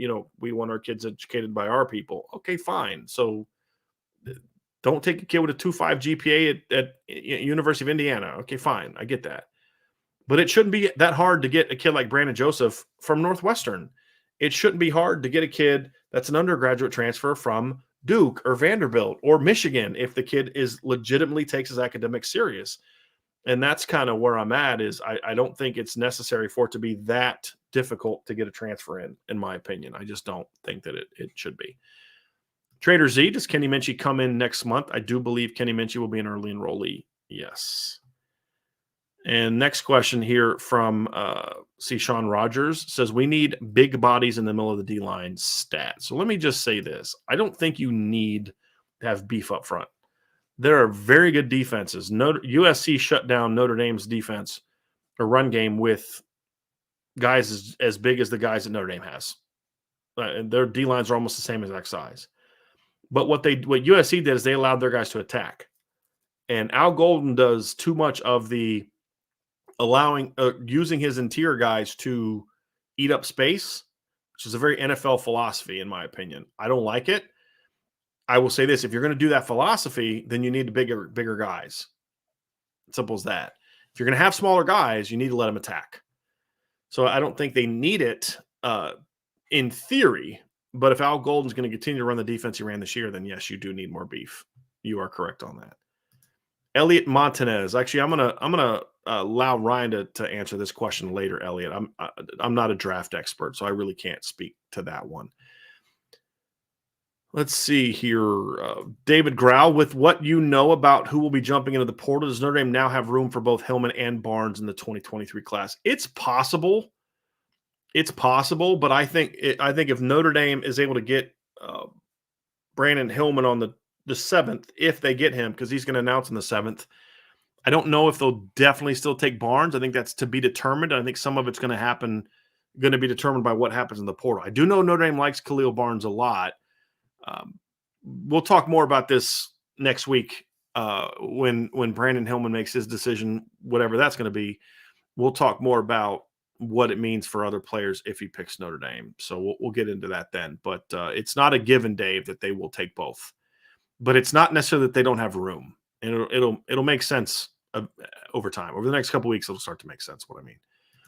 Jason Saxon says, Brian and Ryan, do you feel Minich has the highest upside from where they all are right now? He's the third best of the group. No, I think Peyton Bowen has the highest ceiling, floor, whatever you want to do. I mean, Peyton Bowen is clearly that dude for me. Clearly that dude.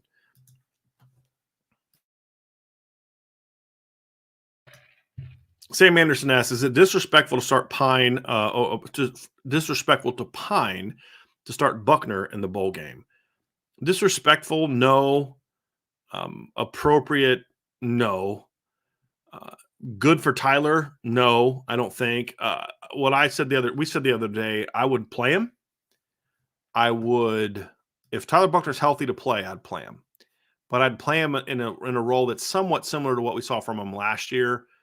let him run a little bit. I know he hurt himself, but if he's healthy enough to play, he should be healthy enough to run and get tackled. And, maybe use him as kind of a rotation, but I wouldn't start him. I think not that Drew's earned the starting job, but it's just, he's kind of gone through it. I also don't believe a guy should lose his job because of an injury. So you could make a case for Tyler to do it. For me, it's not so much about is it fair to Drew or disrespectful to Drew so much as I don't want to put Tyler in that situation where he hasn't played a game since week 2, and now you're throwing him into a starting situation against what's going to be a good team. I don't know if that's fair to him. Now, I would do a rotation thing, and if he's playing well, I'd maybe play him more, but I wouldn't start him, in my opinion. As long as Drew's healthy, I wouldn't start him. Seek and Destroy asks, any chance Notre Dame goes for 2 quarterbacks in the portal? And then Jay Henry goes, question is, do they only need 1? Yes, I think they only need 1. I don't think they need 2 unless they have multiple departures from the current roster, and I don't expect multiple departures from the current roster. Brian J. Irish says, the lack of Merriweather playing has me concerned about the 2023 receiver class. Man, I hope that was just bad luck and bad timing. I think it's bad timing was part of it. I think the circumstance was such that this team had to go a certain way. I would not read too much into that as far as next year. Obviously, I thought he should have played more. I don't agree with the decision not to play him more. He would have played a lot more if he didn't get hurt, but I don't think it's one of those things where just because he didn't play more, then all of a sudden it's automatically going to mean he's not going to play next year. I don't think that's necessarily the way it's going to be. It could, and that's a legitimate question, Brian. I just don't think it's automatic. They're going to have to play some freshmen next year. They don't have any other options, in my opinion. Ant VR says, subject to him being healthy, do you think it is Buckner's interest to play the bowl game to show the staff what he can do, given how invested Notre Dame is in the portal? Yeah, if he's healthy, I definitely think Drew should play. I just don't think he should start. But I think, to your point, I do think it would make sense for him to play. I think he needs to put something on the table to say, hey, look, I'm not the guy that played against Marshall. I'm not the guy that played against Ohio State. I can be better than that. I've learned a lot mentally this year, and go play better. That is definitely something that I think he should do. Will he do it? I don't know. I really don't know if he's going to be fully cleared. It's not a given that he's going to be cleared. And I know there's a lot of talk about that, but Coach Freeman mentioned that he could be cleared, but I don't believe he's cleared yet. So I would definitely like to see him get cleared first before we kind of have this conversation too much. But yes, I would like to see more of that. I'd definitely like to see more of that. Let's see here. Lance River says, listening to a Texas podcast and a knock-on card was inconsistent on the deep ball. Did you see that, Brian? I saw it at Texas, yes. His deep ball numbers were not good. I think he's like a 34% completion guy. He doesn't have a great completion rate on plus 10 throws either. But when you watch the film, to me, a lot of that is there was a disconnect on that offensive football team where he would throw the ball to a spot that I thought he should have thrown the ball, and the receiver didn't go to that spot. So and then also when you're going from starter to back up to starter, guys, he has a completely different skill set than Quinn Ewers. The timing is going to be off. There's just a lot of different things that can mess that up. But no, he was not in super accurate on the deep ball this year. I just gave you, his deep ball he was a little bit higher than what I pulled up before. He was 3 of 6, or he was 36%. Quinn Ewers was 34%. So both of their quarterbacks struggled. But yeah, there's definitely some inconsistency. Now, having said that, he also, in 25 deep ball passes, did throw 3 touchdowns beyond 20 yards, according to Pro Football Focus. His completion percentage, 10 plus, was a little better than I thought. But watching film, there's still timing issues. And honestly, Lance, that's what I thought it was. It was more timing issues and just not always being on the same page, and not being on the same page can have a big impact on, where you are as a player in regard to a deep ball. Are you this close, or are you going to be this far away? And a lot of it can be timing. And I think that's something that played a big role in the lack of vertical success. But we saw that from other quarterbacks. And I think that's a program issue right now as opposed to anything else. Brandon Plensner says, B. Ryan, please tell me Notre Dame doesn't have interest in Brennan Armstrong, who just decided to enter the portal. Is he a seriously legit option? I've heard that other people have mentioned that. All I can say is that in all my conversations with different sources that would know things, I have never heard his name mentioned ever. So that would surprise me a little bit, unless they're doing like the biggest incognito thing ever. And I don't understand why they would do that. I don't believe that would be the direction they would go. I don't think so. I would definitely not be the direction I would go, for sure. And look, if they got him, it would be like horrible. Here's the, I don't think he's the kid that we saw this year. He's not. He's not the kid that was as bad as we saw this year. He's not that guy. But I also don't think he's as good as he was last year either. I've said before, I think that he's a kid that benefited from playing a pretty good offensive system. And, it's a bad league defensively. I just don't think he's either one of those guys. I think he's somewhere in between, and somewhere in between is not a needle mover for me when there are, like, Caden McNamara doesn't have the playmaking ability that Brennan Armstrong does, but he's going to bring far greater consistency, and that matters to me. And that's what I would look for over that. So those are the things that I look for at quarterback, and that's kind of where I'm at, Brandon. But I just haven't heard anyone mention that he's a legitimate candidate. That doesn't mean he's not. I'm just saying, or the people that are reporting it are wrong. I'm not saying that either. I'm saying I haven't heard that from anyone that I've talked to. So we shall see. That's going to do it for today's show, everybody. Remember, about an hour and 22 minutes, we are going to have a 6 o'clock show where we're going to discuss the pending decision by Caleb Smith, who is a 2023 wide receiver from Texas. So join me and Vince D'Addario, and I believe Sean Davis is also going to be part of that show. And we're gonna discuss that. It's going to be a lot of fun to kind of see what his decision he makes, to talk about it, give some backstory on whatever the decision may be. And then, of course, we'll be back tomorrow for another edition of the Irish Breakdown podcast. So before you leave, please, folks, hit that like button, hit the subscribe button, hit the notification bell, share this podcast. Definitely sign up for the message boards at boards.irishbreakdown.com. And make sure that you are checking out our main website at irishbreakdown.com. We've had a phenomenal year. We've blown away our best months for downloads, views. We've had almost 3 million views this month alone on the message board and website, which is, just tremendous growth. We went over 3 million downloads for the year on our podcast this month. And that's just the IB, not even including what we've been doing on CFB Nation so far. You need to sign up for your CFB Nation as well. We were like under 1.5 million last year for 12 months. We're already over 3 million this year in 11 months. So we have y'all to thank for that. And if you like the show, give us a 5-star review. We would greatly, greatly appreciate that. And of course, share this podcast. So for the rest of the Recruit Irish Breakdown, thank you all so much. It's going to be a fun December. Make sure you're with us on this ride. It's going to be a ton of fun. I can't wait to see what the next few weeks brings. It's going to be a lot of recruiting, a lot of team stuff, a lot of really fascinating stuff is going to happen. It's going to be a fun and busy December, and I hope that you all are along the ride with us. So we'll talk to you again very soon on the Irish Breakdown podcast.